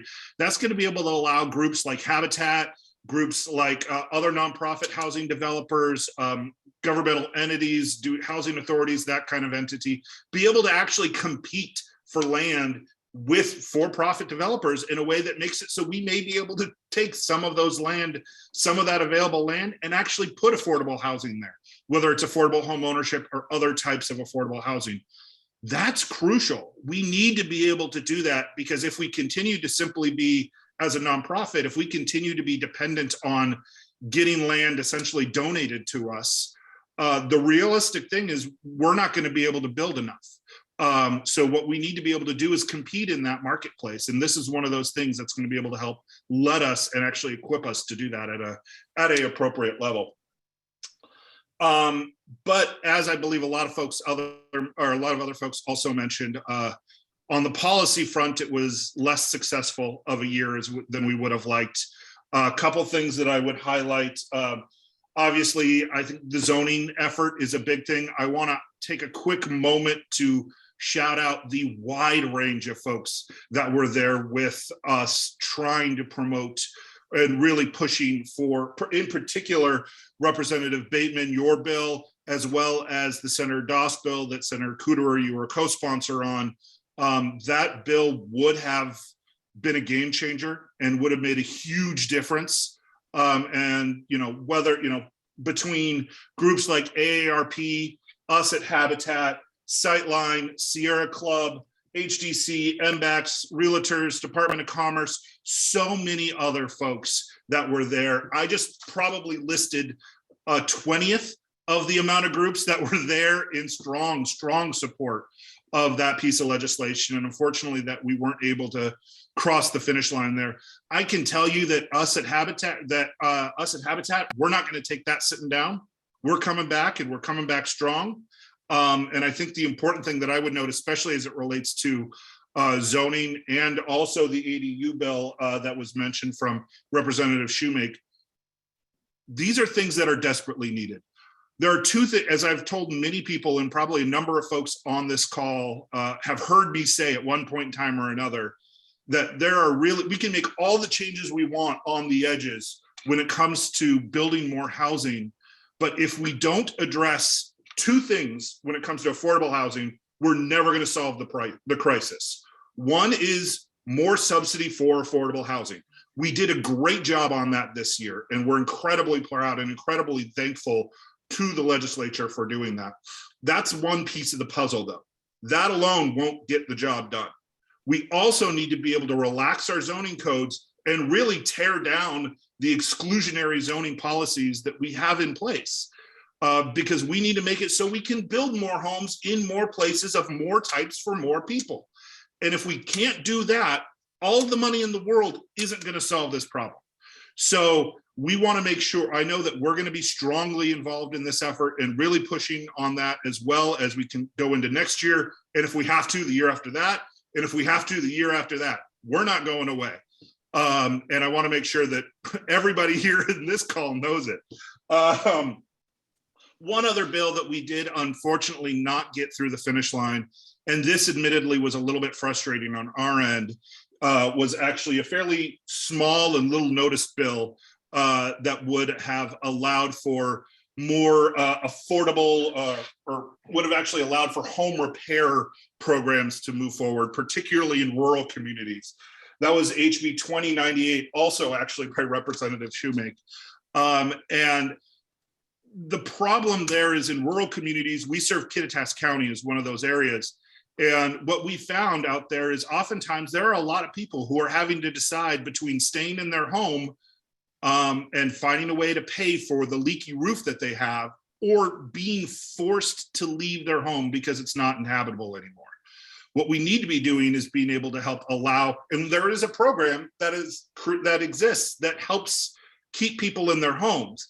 The problem is, unlike almost any other program that's run in the repair or on home repair efforts, it's tied to interest rates, and it has a higher interest rate than anything else. And now, because interest rates are going up dramatically, there are homeowners all of a sudden that desperately need the repair services that won't be able to get it now because that bill didn't pass. That would have capped interest rates at 1.5% for these loans that are being issued.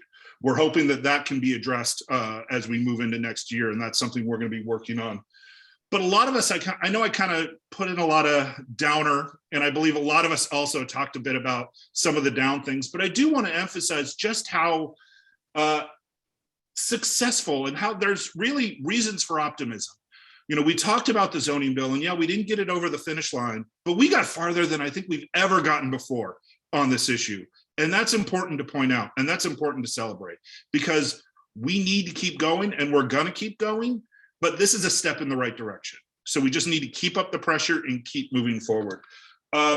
You know, sadly, the repair program that I just mentioned, that bill did not pass, but one of the things that we're looking forward to is this will give us an opportunity to try and make more reforms and make it better, so that, you know, when we come back to it next year, that we can hopefully help improve that bill and make it even better going into the next year and make it a more effective program.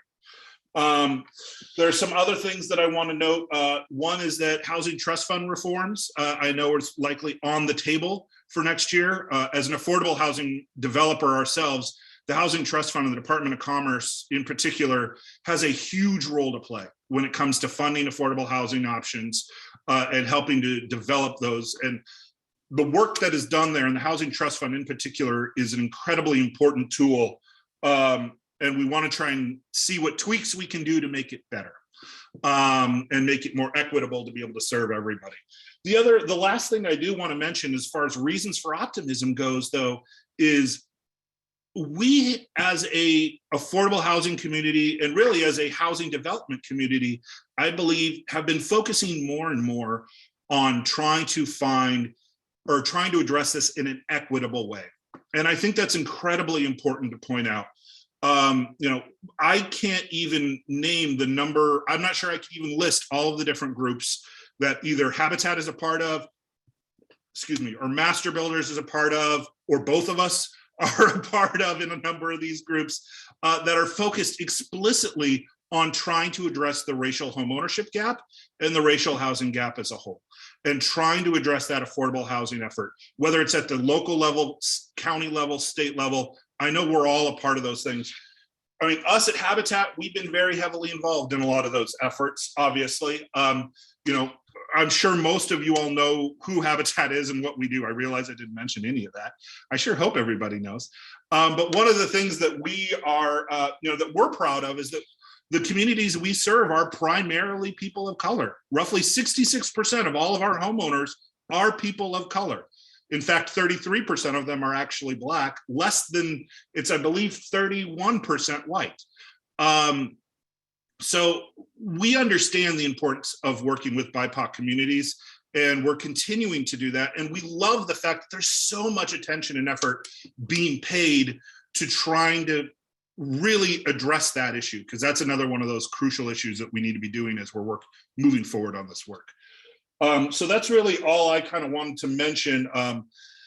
And just, again, thank you for all the opportunities. I'll go ahead and put in the chat, assuming I'm allowed to, I'm not really able to do that quite yet. As soon as I can, I will send a message that will let you know how you can sign up for Habitat's advocacy alerts, which is really easy, and you can be a part of the work we're doing, and also provide some email contacts for me as well if you wanted to reach out directly to the work that we're doing at Habitat.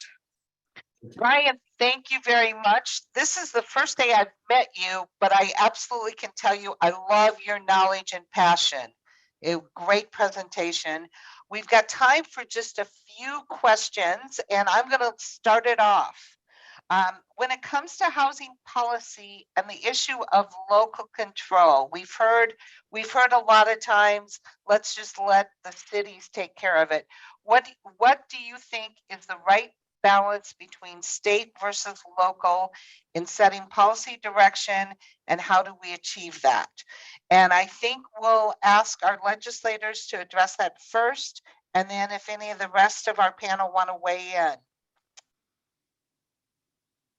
All right, well, I'll start. Thank you, Brenda. It's an excellent question. And it is definitely caused a lot of friction. The Association of Washington Cities, I can tell you that all the cities are not on the same page. Mike, you know that Kirkland has been very proactive in developing affordable housing. They are, in my opinion, the gold standard in terms of what they are doing. And I very much appreciate working with them, and they have provided some very helpful input and insight into the policy that we ultimately pass at the state level. But I do think that what we need is a floor. We need a floor for all communities to put into place to implement. And then we should allow for flexibility within the communities to expand on that floor, how they feel that their communities would benefit from best. And this is not an easy task. As you know, these bills are extremely controversial when they get into committee hearings. We have hundreds of people signed up to testify on these bills, and Ryan has been there many times. He can testify to that, and so have many city officials. And I understand the desire for local control, but when that prevents us from having the amount of affordable housing that we need, when that prevents workers from being able to live in their communities, when it creates housing bubbles, it's really, really critical that the state step in and set some minimum standards. I will be in conversation with cities this interim about this very issue. The ADU bill, the ADU bills, I should say, Rep. Bateman's would have been transformational if we would have been able to get that passed. Representative Shoemake's bill was, sort of Rep. Bateman's bill light, but it also would have done, it would have helped move us forward the way we need to. We need to be able to leverage our existing infrastructure to the best opportunities that we can. And we did allocate nearly $250,000 to rapid acquisition of housing for local governments to help them with creating permanent supportive housing for homeless populations that they have in their communities. And these are our neighbors and our friends and people that, fell down on their luck and are no longer living in a home. And I know that Kirkland has been also, again, a leader in this area in terms of creating opportunities for people who don't have a roof over their heads to come in from outside on the street. And so these two go hand in hand. The lack of housing opportunities, it is interrelated with our homelessness issue overall. And so we have to be working on multiple fronts to deal with this. And so I hope that answered your question, Brenda, but I feel very strongly that we need to be moving forward with a floor for the entire state. Representative Bateman, do you want to weigh in on this? I would love to. Had this conversation for 60 days. So I think I agree with Senator Cooterer, and actually the National League of Cities, which is the statewide association of cities representing them across the country, agrees as well. They support a statewide floor for housing density. And then beyond that, cities can tailor their local zoning and densities according to their values and their needs and what their composition of their city looks like. I agree, not every city looks the same, and they should be able to make those tweaks for themselves depending upon their community. But we have to have a floor. That is the new best practice. That is the future. That's the policy of the future. If you disagree with that, I mean, if you believe that what we currently have is working, if you believe that, 15, 20% home price increases year over year, where only 7 counties in Washington state have housing that's affordable for first-time homeowners, where half of renters are spending 1/3 to 50% of their income on their housing costs, those are not realities that are equitable or sustainable or healthy for our communities. There's also an interconnection between housing and where we live and health, overall health. And I serve on the healthcare committee, and on my day job, I work in health. I really do think that the intersection of housing impacts so many things about people's lives, like I mentioned with climate change. The AWC, the Statewide Association for Cities, has been opposed to legalizing missing middle housing for years. They again reiterated that opposition this year. It's not surprising. Cities have had their ability to maintain local control for decades. They want to keep that. And I understand that natural human response to the state coming in, and we can have those arguments back and forth, but I think right now with the crisis that we're in, it really does require a statewide lift and floor for housing, so we can have a diffuse absorption of that population across the state. And then of course, we're going to have higher densities in high opportunity areas and areas where there's closer to transit, where there's more retail, our downtowns, et cetera.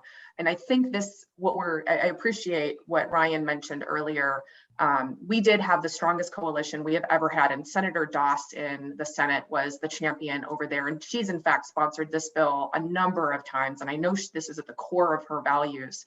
And fortunately, we got in the House Local Government Committee, we had over 500 people signing in when this bill was heard.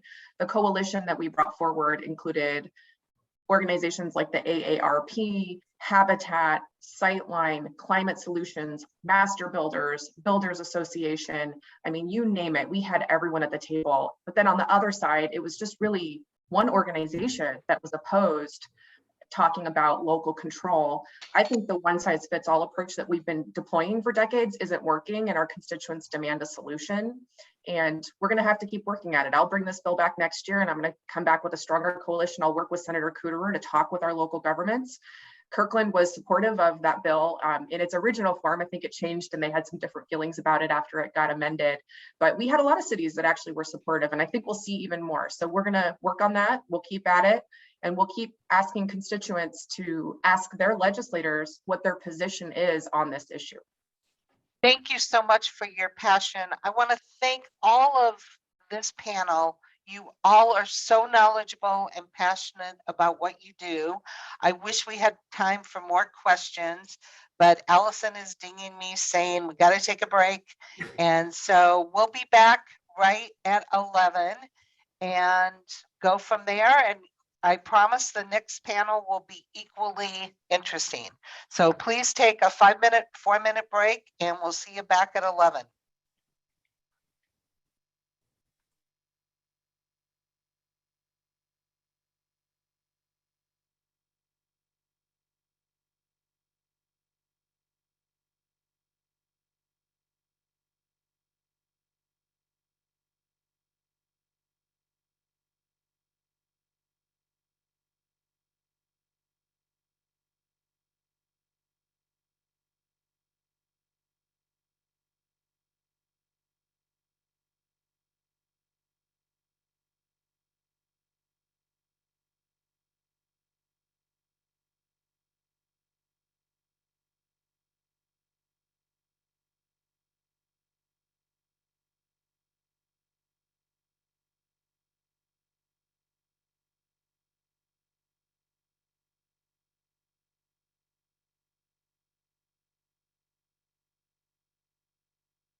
It is 11 o'clock already.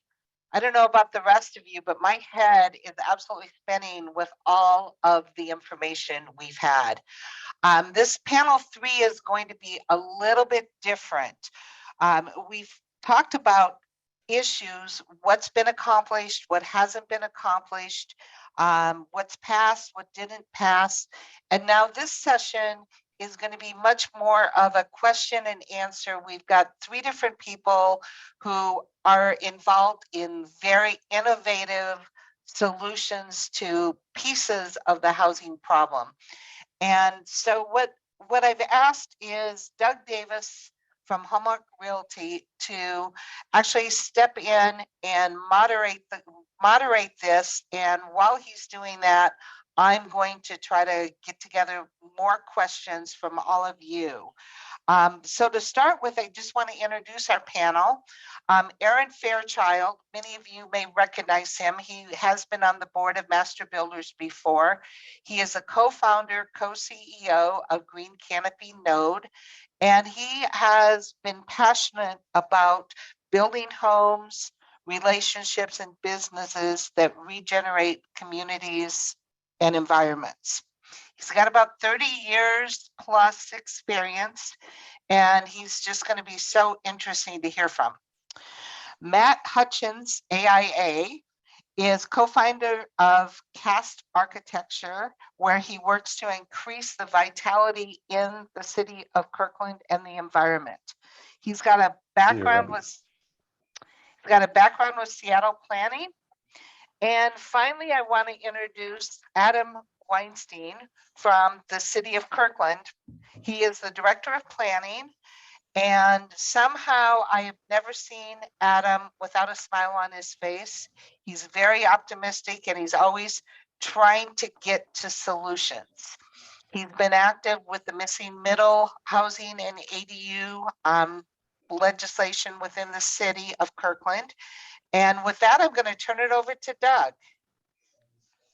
Thank you, Brenda. Can you guys hear me? Okay. Yeah. Good. I'm going to ask you, here's how this is going to go. I'm going to ask some questions, and you guys are going to give me some quick answers, and we're going to try to keep it rolling. But prior to that, before going into that, I do this every time we have one of these housing situations. Just right now, I just did Bellevue, Redmond, Kirkland. There's about 88 choices in single family houses to choose from today.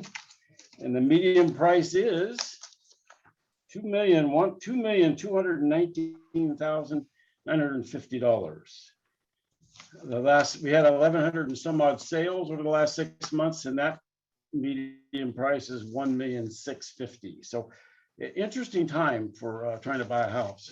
So I'm going to ask each of you if you just give us a minute and tell us a little bit about yourself and about what is important to you about housing. Let's kick it off with Adam. Adam? Yeah, hi, good morning, everybody. Thanks, Doug. I'm Adam Weinstein again. I have worked both in the public sector and the private sector on housing. I was a consultant for over a decade, and then I went into the public sector. I think, for me, there's so much to talk about housing, and the previous panels have talked about how complex of an issue it is. It's not just land values, it's not just interest rates, it's not just supply and demand, it's not just architecture, it's not just permitting, it's really all of the above. So I think, to me, really recognizing the complexity of the problem and that it's really multifaceted, and we need to tackle it super aggressively on all fronts, from the legislative side and the regulatory side to the design side, and just thinking really creatively about housing, because it's a human crisis, as Representative Bateman said. We have, attorneys showing up at our city council meetings saying that they grew up in Kirkland, they want to live in Kirkland, they went to the right schools, they did the right things, they're 2 attorneys married, and they cannot afford housing in Kirkland. So I think recognizing the breadth of the human part of the problem is really, really important as well. Thank you. Matt? Hi, yeah, I'm Matt Hutchins. I'm a principal with Cast Architecture. A lot of our focus is on kind of creative infill housing, and we kind of got involved in advocating, kind of practicing what we preach advocating for missing middle and, cottages and all these sorts of things that weren't necessarily single family houses, starting about a decade ago. We started with backyard cottages, got that passed. Again, the reform in 2019, MHA, a lot of these programs that talk about upzoning, it's really hard for, planners, the public planners, policymakers to understand the impacts of some of these changes and also to contextualize the challenges. And so we've been working hard to basically illustrate, how regulations affect what we design, because we're in the trenches trying to navigate these codes all the time. And so, what's really interesting for me is like hacking the zoning code and figuring out how to add more housing, design more, just create more housing opportunity. And now I'm on the Seattle Planning Commission, and we're kind of thinking about how does that play out in the next 20 years, because our problems are giant, they're structural, and we have to have some bold solutions to tackle those. Thank you, Matt. Aaron. So why is housing important to me? Is that where we're right? Yeah, well, wonderful. Yeah, my name's Aaron Fairchild. You see my, who I work with and for on the screen there.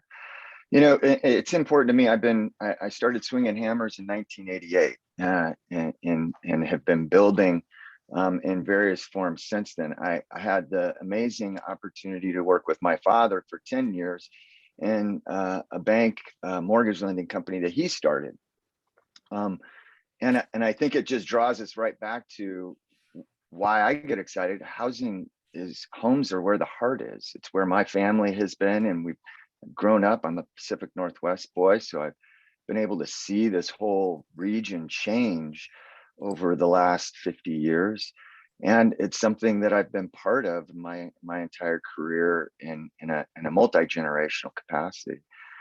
I believe it's the nexus of our lives, housing. Everything that we do kind of originates out of our place of residence. So it's just a real, in my mind, maybe it's too lofty a term, but it's a soulful work that we're engaged in housing and trying to provide enough housing choices to accommodate people at all income levels. So I find it incredibly exciting and rewarding and fulfilling.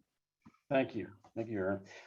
Adam, Kirkland's been experiencing zoning changes and implementing middle housing code changes.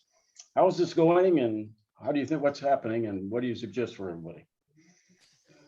There's a lot of questions in one question, but Yes. I'll try to tackle them relatively quickly. The city, for a long time in Kirkland, we've had missing middle housing regulations, actually adopted as early as 2005, but they were very, very restrictive. They allowed duplexes and triplexes and cottages in some zones, some single family zones, but not others. The rules limited square footage.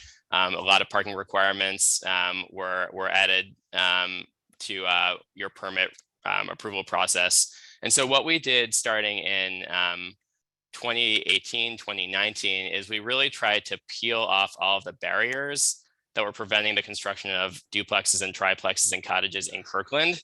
And so we really just tried to come up with a list of everything that was making it more difficult to build these housing units in Kirkland, and just try to take them away.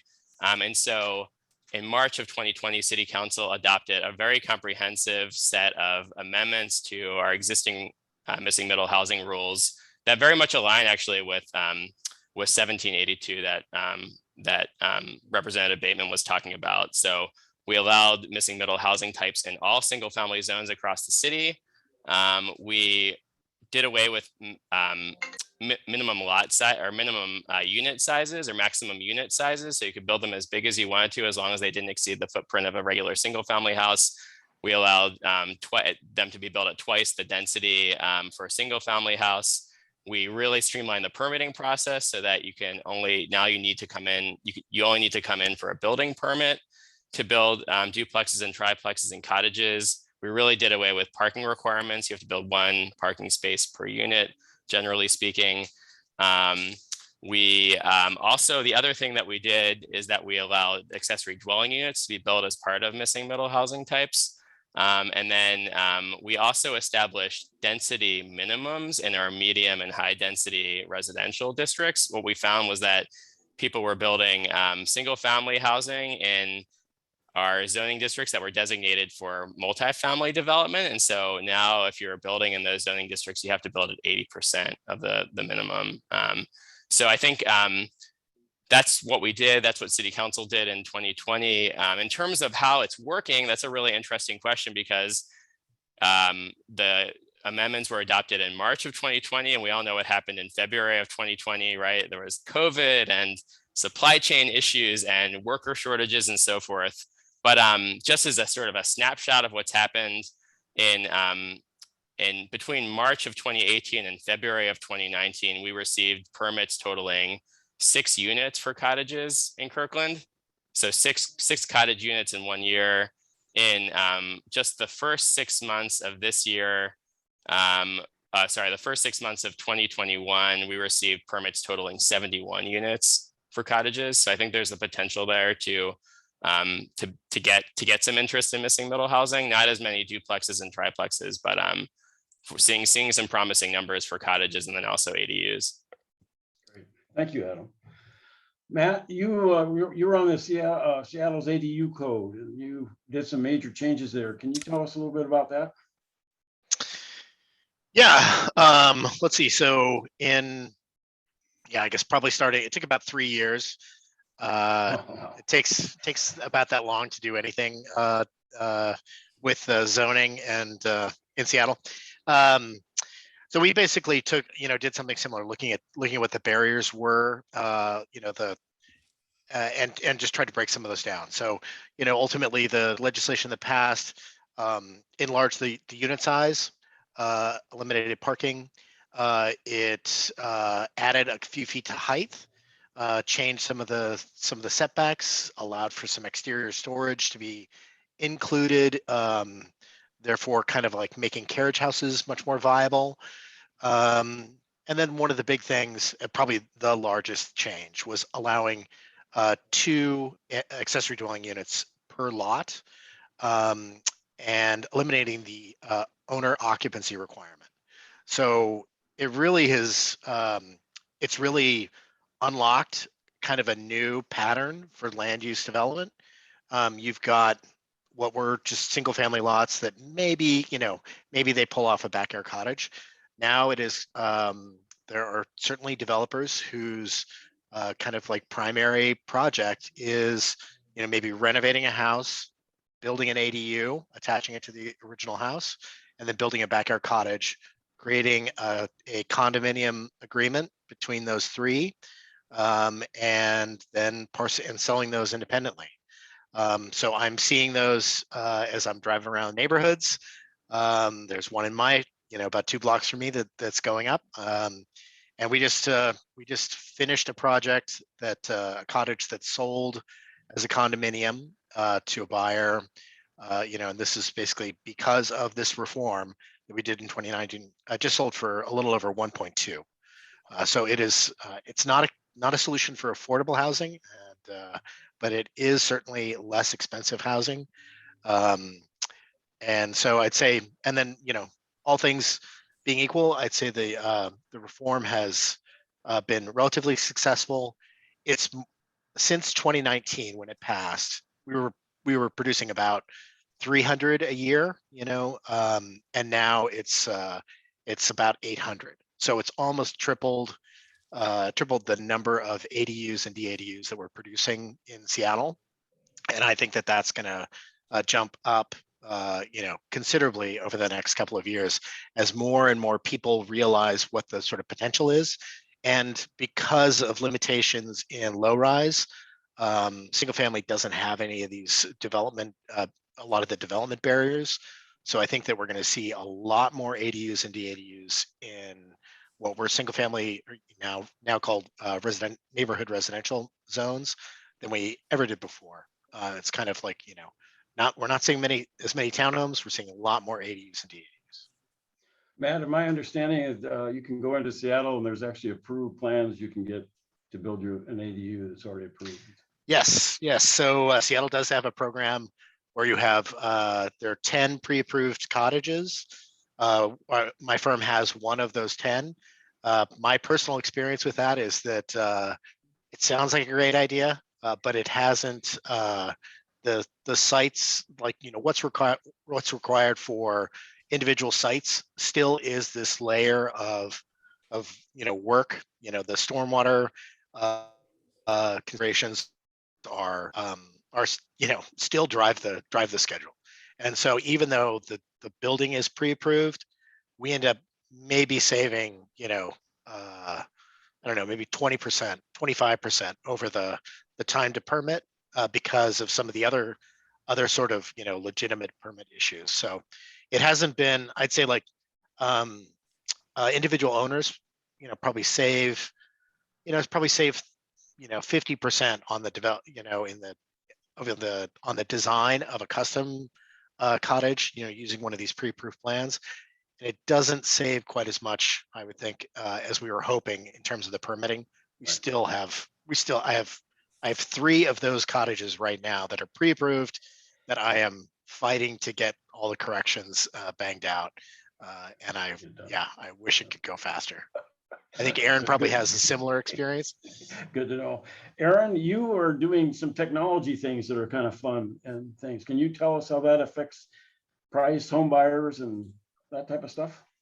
Sure. Yeah, I can talk about that, but I'll just say, Matthew, great work on getting that ADU legislation put through. I think that's a key component or help in, keeping land values more accessible. We can't create more land, but we can create more buildable lots, which is super helpful when we're considering price stuff. So thanks a lot for that work. And what we're trying to do is, we've been trying to build, deep green housing over the last 10 years. That's all we've done, and do that though at the same cost as is required to build code build houses, and as a result, we can build net zero energy homes, net zero energy ready homes at relatively same cost. And what we realize is if we want to go further, we really can't go any further until we can figure out construction technologies in a manufacturing setting, so offsite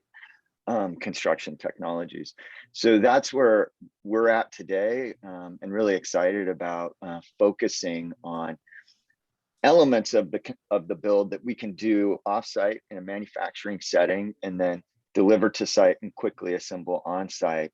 So these things will take time, but we're starting focused first on the mechanical, electrical, plumbing, and providing solutions that will eventually look like full architectural cores that we can give to designers and design around. Structural solutions, we're really excited about cross laminate timber and the promise of CLT mass timber from a manufacturing perspective, from the biophilic perspective, stored carbon, kind of across the spectrum. Cross laminated timber in the mid to low rise has a lot of promise. So we're really excited about that. And our goal is to incorporate construction technologies and kind of unlock the power of manufacturing, so that we can make deep green residential housing built well beyond code accessible and available to people at all income levels. That's also including working with our affordable housing providers. So that's kind of what we're doing on the tech side of things. Exciting though, right? It's exciting, Yeah. Exciting. That could, Very exciting. Adam, what you saw in the legislature, there was a lot of things to try to get the permitting processes done, and it didn't all happen the way we had hoped. But what can local cities do? What is Kirkland doing to speed the permitting process, to maybe lower costs for builders to get in and get housing done? Thanks, Doug. Yeah, that's a good question and a really tough one. I think just like a lot of other industries, we've been having a lot of trouble. We've experienced the great retirement phenomenon in Kirkland as well. At one point, a couple months, probably midway through the pandemic, I would say 2021 or so, we had about a third of our core permitting staff depart for out of state. moving to Arizona, moving to Idaho, places like that. It wasn't necessarily people moving to other cities nearby. It was people, getting out of the state. In some ways due to affordability reasons. Other people's retirement accounts had done really well, so they were also retiring. So we've had trouble staffing. We are basically fully staffed right now, but it's been a real struggle, to be completely honest. Over the last several months, we've had to just constantly hire. In my over 20 years in the profession, I've never ever had to hire as many people as we've done over the last year and a half or so. So it's been a real challenge, and that has affected our permitting timelines. That said, we need to do better at permitting, and so we've been thinking about ways to make the permitting process better. I talked about the permitting process streamlining that we did for the missing middle housing project. In 2019, if you wanted to build a duplex or a triplex in Kirkland, you had to come in, make a special application for a land use permit. A staff member had to evaluate the application, write a staff report. The staff report would go through multiple revisions. The staff report would end up in my office. I would review it and then ultimately sign off on it. And so we really nixed that process. That was not a good permitting process. And so now, if you're building one of these housing types, you just come in with a building permit. And that's it. And I think we need to do more of that. We're not doing a good enough job in Kirkland. I think a lot of other cities will probably say the same thing. We need to do better. And so we've made our tree code regulations better recently. We are looking at a pre-approved ADU program as well, even with all of its limitations. So we are trying to make the permitting process better, but there's a lot of work left to do. Well, Adam, I got to congratulate you on the fact that you were open to having a group of us sit down with you, the builders, developers, and contractors and realtors, to sit down and chat with you about how to make the process more expedient, more more efficient, and more reliable. And I think we will have more and more of those meetings. So I think I really applaud you for allowing that to happen, and we'll see how that all goes. Thanks, we appreciate that. And if anybody knows any good staff members that we can hire to review permits, let us know. Sounds great. Matt, you had a time on the sale design review board, and you had the opportunity to say, everybody said all these things are great ideas, except not in my neighborhood. How do we deal with that? What did you do with that arrangement? Let's see. So I spent 3 years on the design review board. My not so secret agenda was to kind of like let things go through and to make sure that good projects didn't have to come back. The design review process in Seattle is, I think we can kind of all agree that it's broken. That's probably a different thing than just like organized opposition to to like upzoning and that sort of thing. So maybe I'll take that as a separate thing. But for design review, it takes more than 2 years to get through a full design review process in Seattle. And that's that's the average. And that's, that can be millions of dollars. And it's not something that I think that anyone would look at the quality of architecture in Seattle and be like, it's all better because of design review. It tends to be just a drag. I would say that there's so we have kind of like a bureaucratic slog. There's less opposition in design review. There's kind of an implicit, it's just an implicit kind of drag. Recently, a lot of projects have started to kind of mobilize people that are, urbanists, that are housing advocates, to really talk at design review in favor of projects in order to kind of show what the values are and what the upside is. Design review is really about like minimizing the negatives, and it really gives a lot of air to people that have grievances about anything happening in their neighborhood. And so I'd say like one thing that has been successful has been to just go out there and make sure that people that are interested in housing affordability, that are interested in sustainable construction, that are interested in the benefits that your project is going to bring to the neighborhood, making sure that they get to the design review meeting and really a couple positive complaints can turn the tide. It's being on the board. That was one thing that you see the dynamics in the room shift when a neighbor is like, I love this project and this is why. Because I think that people expect just this kind of onslaught of negative comments. So it's such a breath of fresh air, and I think board members really appreciate it. There's a bunch of people that are trying to reform design review right now. The city of Seattle is just convened a stakeholders group with architects, developers, and some other activists to look at how to reform design review.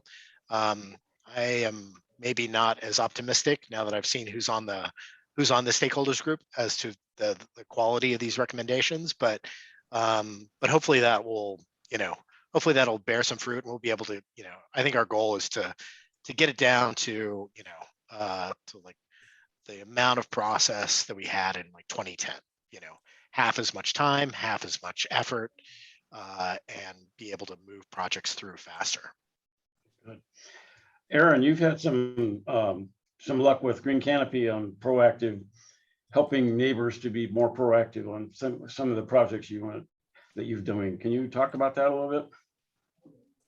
Well, we've had some success, and we've also taken our lumps too. So, I think for all of us, I really agree with what Matthew was saying about positive voices help.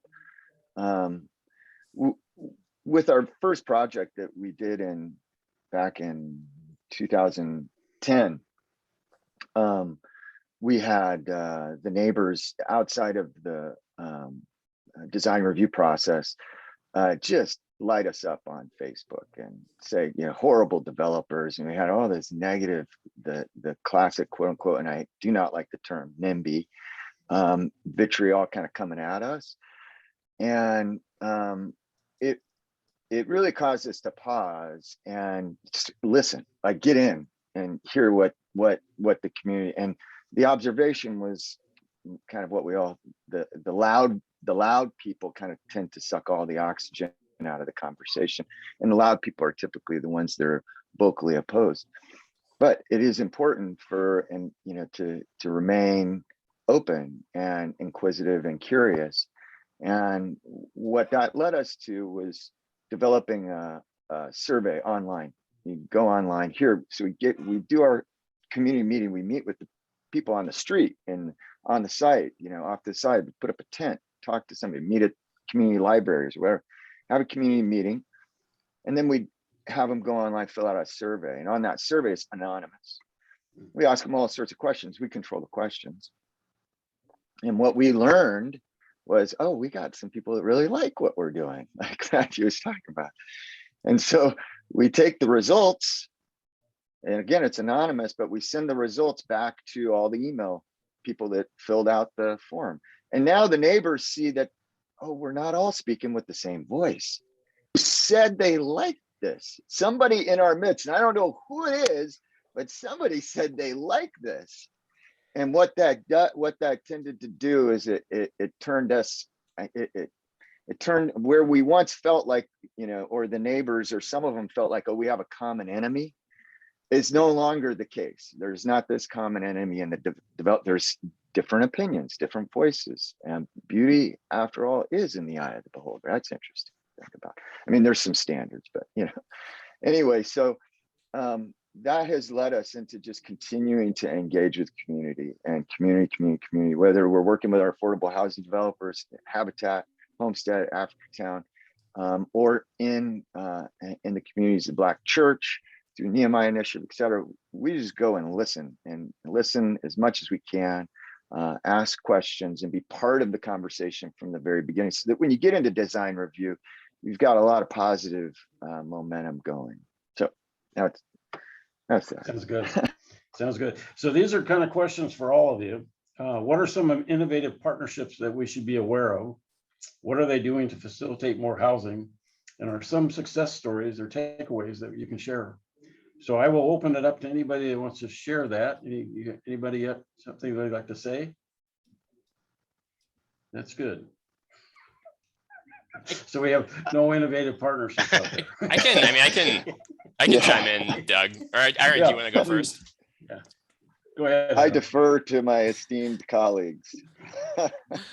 Well, right. I mean, there's a huge amount of private sector interest, right, in housing right now, and you see things like Microsoft efforts, and you see things like Challenge Seattle, and you see all these great nonprofits operating around the region as well, building affordable housing, and those do come together frequently, I think, and probably not as much as we think.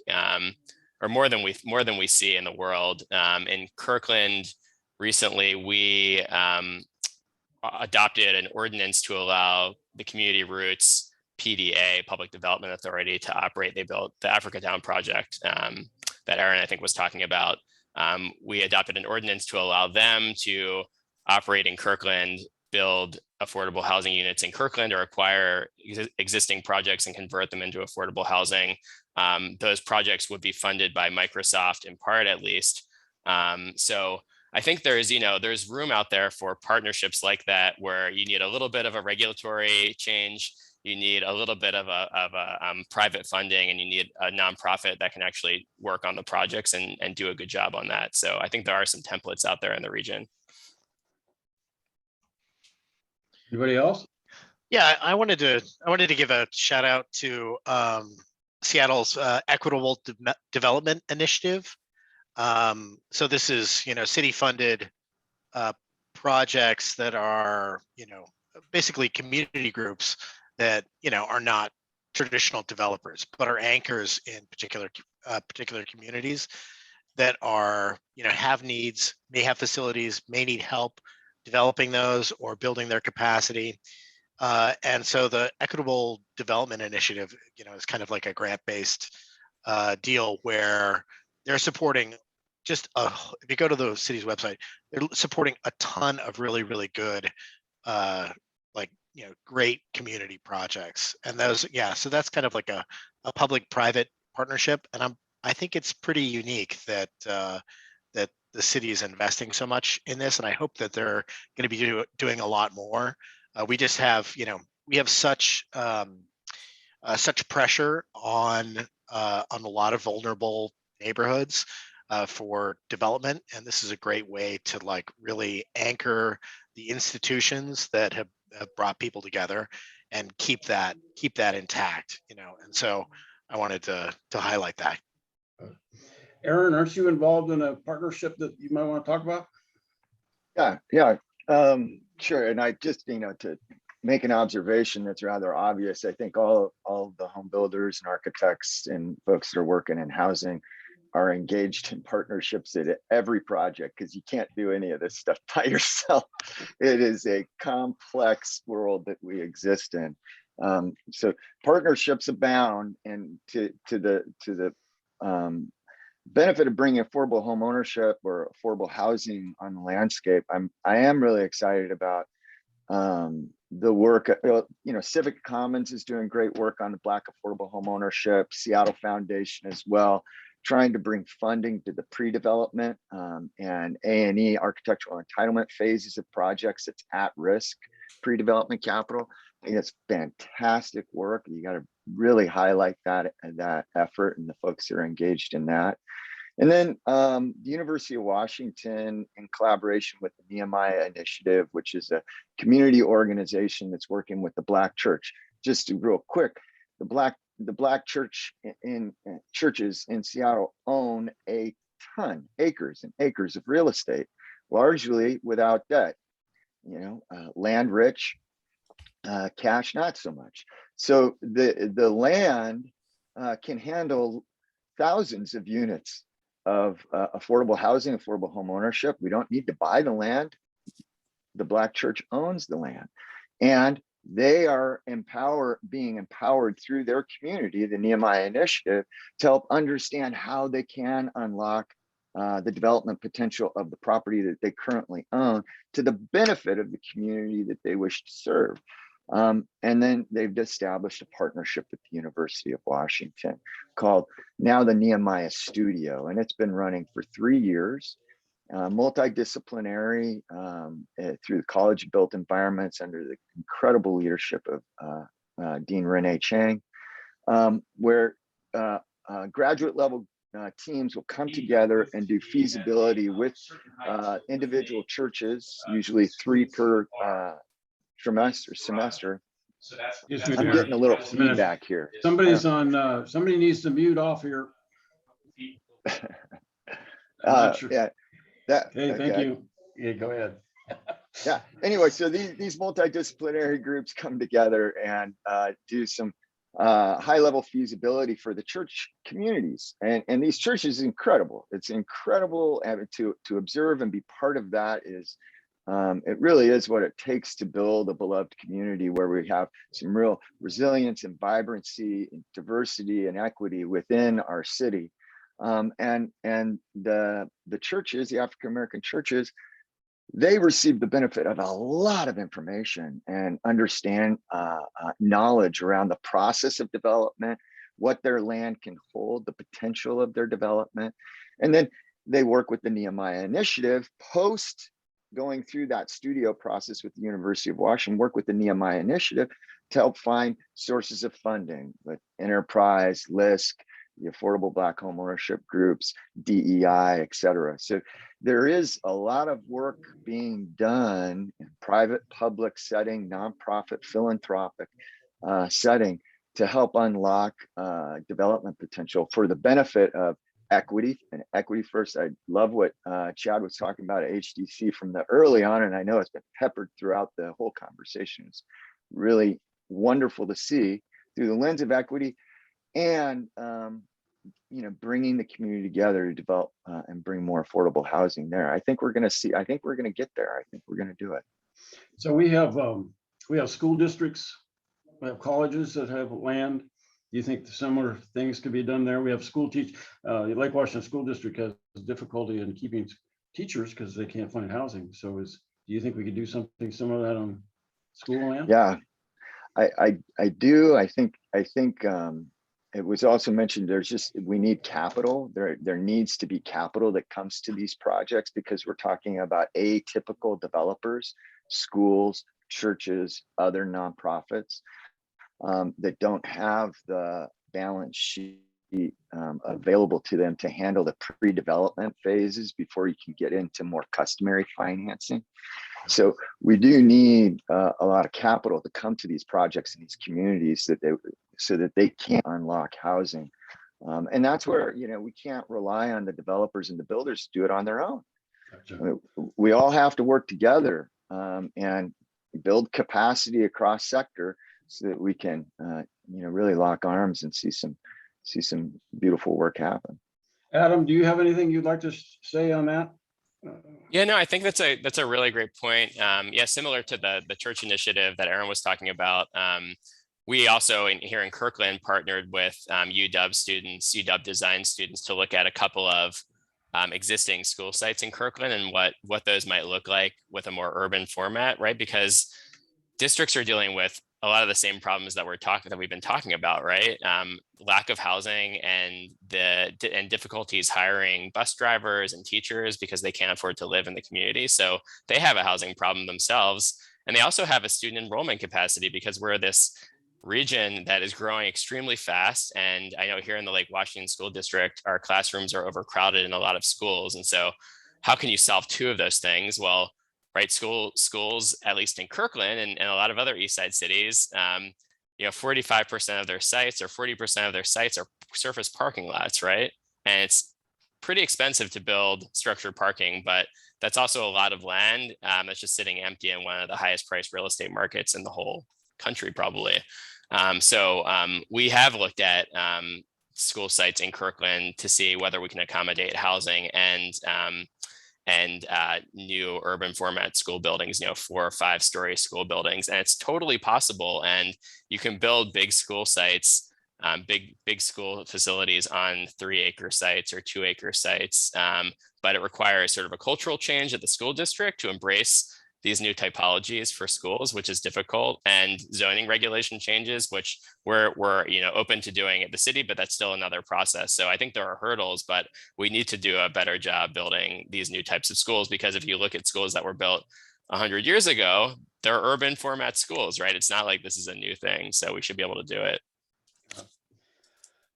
Matt, do you have anything to add on that? No, but I think that's great. I mean, it's funny that you see we see so many like especially like around transit. We're seeing, and like rec centers and all these kind of public buildings, we're seeing them not linked to housing projects, and it's we're seeing like 1-story schools, 1-story community centers, and it's just it's crazy that we're not thinking about these as in an urban context, that they're actually mixed use buildings, that we have a housing component in addition to that community and civic component. And I'm that's just a rant. I don't have a project of that, but I would love, but if you guys do, I would love to work on it. So do you think we have anything around the country or around the world that that we ought to look at that might help? Anybody know anything that's happening somewhere else that we ought to be thinking about? Well, we've been talking a lot about, the issues with permitting and permitting cycles and how long it takes to get permits through. And it's an issue. It's one of several that are connected together that makes housing less attainable.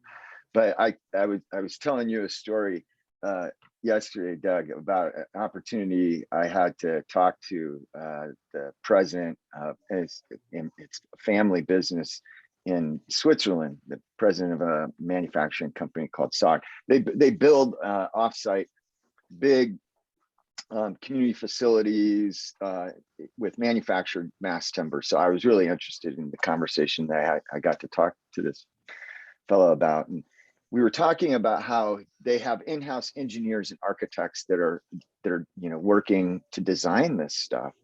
And I said, oh, okay. So I asked him, when you get done with your design and your plans, how are you guys dealing with the inspection process? Are inspectors coming to your site, or are they inspecting as you're assembling on site? And he looked at me, he didn't quite understand. He said, what do you mean? I said, well, don't you have people that come inspect? He said, no. When we stamp the plan set and the engineering set, we own the liability. So yeah, no, we don't have, there's no inspector that comes to verify this done, because if it falls down, we're on the hook. We own the liability. I said to him, well, that's funny. So do we. We own the liability as well. Except, so, that's a radical thought, but there are opportunities for us to have architects approved and their files audited, so that you can get similar to pre-approved plan sets. You have pre-approved architects, pre-approved engineers, and allow some streamlining. But it is a wild thought. There is a lot of interesting stuff going on in the world there that can help us. One last observation is, I've been able to work with Mayor Nichols, McGinn, Murray, and Durkin, every one of the last executives we've had in Seattle, and also Sugimura, Torgelson, I can tell you that time maybe I'm missing something, but we haven't had an executive dig into the rat nest and really drive the conversation with the planning permitting departments. I haven't seen it where an executive is just going to say, we are going to solve this problem and we're going to figure it out and just dive in. And it's a hard, tangled nest to unravel. But we haven't seen the political will that I've seen. Maybe I missed something. So I apologize to any of the former executives. I know it's a hard job, But boy, I would love to see, really championed at the executive level so that our faithful bureaucrats that are doing such hard work have the cover of the elected to really dive in there and think radically. Anyway. So do you, there was been some talk about minimums set by the state and things. I know several communities, they just don't want the growth, so they just seem to not want to deal with it. I know even in our own neighborhood, would it be better if we were able to go, the state's requiring this, we have to have this done? Because a lot of people just are kind of, oh yeah, we need growth, yeah, we need that, but not here, not in my neighborhood. And, I want to put a fourplex in my neighborhood. No, I don't think that's a good idea. Would it be helpful to have more of a state? I think there's a big argument around local control versus state control, and is that minimum very helpful? And that goes to all three of you guys. Anybody want to speak up to that? Okay. Yeah. Yeah, I do. Having fought basically trench warfare over cottages for years, I think that moving leapfrogging over local control for kind of some state mandates that are going to affect what happens at the local level is probably the only way that we kind of diffuse some of these issues. I know that it feels maybe uncomfortable to think about relinquishing some local control, but we have these big regional problems, and listening to the testimony for HB 1782, there were a lot of council members who were talking about why they couldn't do this in their particular town, and why it was overreach, et cetera, et cetera. And then you look at their housing action plan, you look at their comp plan, and in black and white it says, we have a housing crisis, we have a rent crisis, we have housing costs are pushing out our people we want to live here. And that disconnect is so toxic that I think it's imperative that we disconnect that. We need to diffuse that. I would think that a lot of I would think a lot of politicians would secretly love to have the state take action, because then they don't need to. That's my sort of, I don't know if that's actually true, but I think that, for all the sort of horrible council meetings that, are populated by, these, voices that really don't want change, if the state came in and was saying, sorry, change is already happening, and then it's really up to the township or jurisdiction to implement it, I think it would actually make it a lot more palatable. Make the state the bad guy, and then move on, so we can start to address climate change and our housing affordability crisis. I concur. Guys, I really appreciate you being here. I appreciate you taking your time and opening up. And I really like to see more and more brainstorming. I think it's really important for all of us to get together and chat. And Brenda, do you have questions for these wonderful people? I do. And actually what I'd like to do, first of all, is make a couple closing statements. I think based on today, we can all agree there definitely is a housing problem. There is a huge challenge, and we all have to be called to action. I think there's also, what I'm hearing from a lot of you that are in the trenches, that there's a lot of optimism. But we need to talk, we need to spread, we need to continue to develop partnerships and spread the word.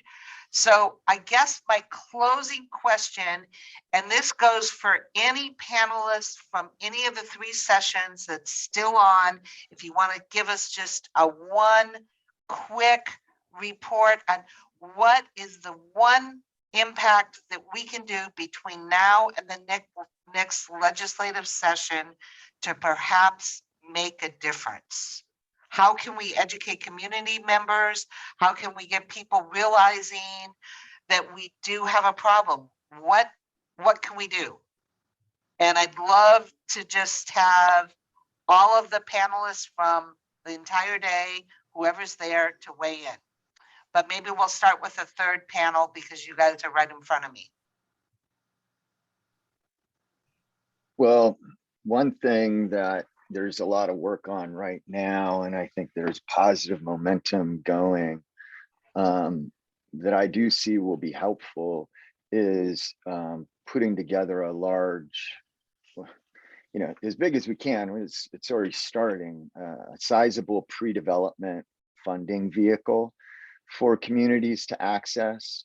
So you can, usually the cost of all your feasibility pre-development A&E work is borne by the developer.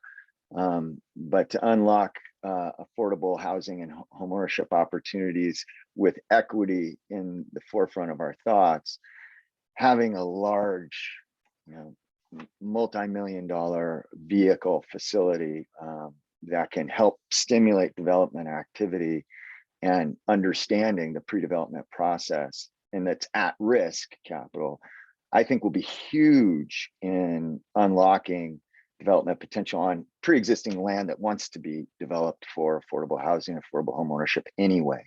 So that's one thing I'm excited about. I see it happening. I see the coalitions coming together to put that sort of thing in place. We'll just see how much money we can bring together to apply in that way. You want to weigh in real quick? I have a quick one. Condominium reform. We just had our first, our first cottage go condo, and our first backyard cottage being sold as a condo, and appraisers have absolutely no idea how to handle that. And so, if you know any appraisers, tune them into the potential in single family for these triplexes. They're not scary. There shouldn't be a big knock on value. I think, and then writ large, condo reform at the state level would be huge. Great, thank you, Adam. Yeah, I'll echo what Matt said about condo reform and ADUs for sale. That we're seeing a lot of those in Kirkland as well, so that's really awesome. I hope to see more of those. The thing I'm obsessed with a little bit is the existing housing stock and how underutilized it is. I read a couple of years ago that we have something like 200,000 vacant bedrooms just in the city of Seattle. So bedrooms sitting empty. And yes, is the average person going to share their bedroom, their house with somebody they don't know? Probably not. But are there interventions out there, like making it easier for people to convert some of those into an attached ADU, for instance, that can allow us to better utilize existing housing stock, simply because there's a heck of a lot of it sitting out there unused? Great comment. Mike Conley. Yeah, thanks, Brenda. So a couple of months ago, I had a conversation with the legislator with regard to condominium reform, and I do see that as one of the quickest fixes out there with regard to getting on the road to providing some affordable housing. My banner that I was waving was on the order of, we still have developers sitting back saying that is not something I can afford to do. I will be guaranteed a lawsuit somewhere along the way until we can get the insurance component available to us. And the legislator that I spoke to, my point being, is he said, I thought we were pretty well down the road on providing those opportunities to developers. So at least from that person's chair, their understanding was we're in good shape there, and we're not. Thank you, Mike. Chad. Thought I saw you there.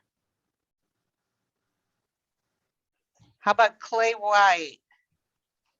Yeah, I'll just pick on one thing. I think one of the pieces is just continuing to have really strong conversations about the problem we're trying to solve. And are we willing to do the things necessary in order to solve the problem? I think there's a lot of missing conversations because these are really tough conversations. And at the state level, there's been kind of this decision through growth management that we're going to contain growth mostly within existing urban growth areas. And then we have a lot of people that are moving here. So if all of the people are going to move within the existing urban areas, then that means tough choices have to be made in order to accommodate that growth. And so it's really just the execution on, really the problem statement that we have, and are we really willing to make the decisions to make housing more affordable and get more housing moving, or aren't we? And I think it'll be really interesting in the next couple of years to see if that happens. Thank you, Clay. Allison, do you want to jump in? I'll jump in quickly. I think we really need to continue that momentum that was started this session on middle housing and Representative Bateman's bill, and thinking about the coalition that Ryan referenced. Keep that momentum going. We need to continue that conversation. We've had Oregon and California show they can pass statewide zoning reform. We can do it here, but I think it's going to be a matter of making sure we are sharing the stories in particular of people not able to access housing and really demonstrate that clear need that needs to come across. So just continue the coalition building, the conversations, that good momentum carrying forward. And that means talking to everyone in this landscape, not just people who agree with us on everything we think. So to think about reaching out to those with opposing viewpoints and connecting together and finding out we're all in this together. Well, very well said. Jerry, do you have any last minute comments from the MBA, just in general? I would have said what Allison just nailed at the end. She is smart, isn't she? Oh my goodness, so lucky to get to work with her. It's I would just add a thank you to all of our panelists, and thank you also, Brenda, for approaching us about this opportunity. This is a great example of how important it is for everybody to come together to have this important conversation. It was said earlier that we need to make sure everybody knows that this is a crisis that we're dealing with. Housing is not something that we can act as though it's not a big deal. We've got, in order for future generations to have a place to live, we've got to solve this crisis, and we got to make sure that people know that that's what we're dealing with now. So thank you, everybody, and thank you, Brenda. Very well said. And I think I just want to close with the last comment. Samantha St. John from the Kirkland Chamber really brought it home that even if it's not a problem that we think is affecting us, while I have a house, why should I care? It's because the business and the community around you will collapse if we don't fix it. So Doug has one last comment. We haven't talked about it much during this process, but transportation and housing go hand in hand. There's a bunch of improvements need to be done on 405. If we can figure out quick ways to get people in our land, our housing crisis in Kirkland's going to probably be, if we can get land developed outside of Kirkland, but get people into Kirkland quicker, it's really, really important. So transportation and housing do go hand in hand. We need to keep that in mind. And I think Samantha also mentioned, when you say that, Doug, Samantha also mentioned that many of the people that work in the service industry are driving an hour or 2 hour every day to work. And they probably are the ones that can't afford the efficient cars. So we really do need to just tackle this problem. Yeah. But I want to leave on an optimistic note. I think there are so many smart people trying to attack this problem. And I think we just have to work together, and every chance we get, talk about it. And you and I have been talking about this for a long time. I think we have more people now in the discussion than we've ever had before. So that's a real positive thing. I agree. Again, thank you everybody for participating. And we wish we could have answered every question that you put in the chat box. But as you can see, it's a complicated, big issue. So let's just keep the discussion going. And thank you, everyone. Thank you.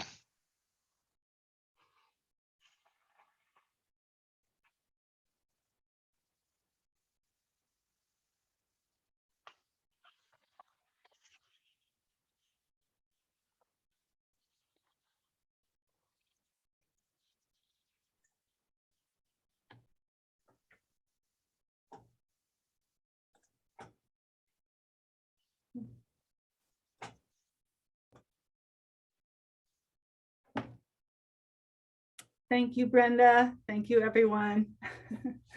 Well, thank you to all the committee. It was great having the lineup of speakers we had. We really appreciate it. It was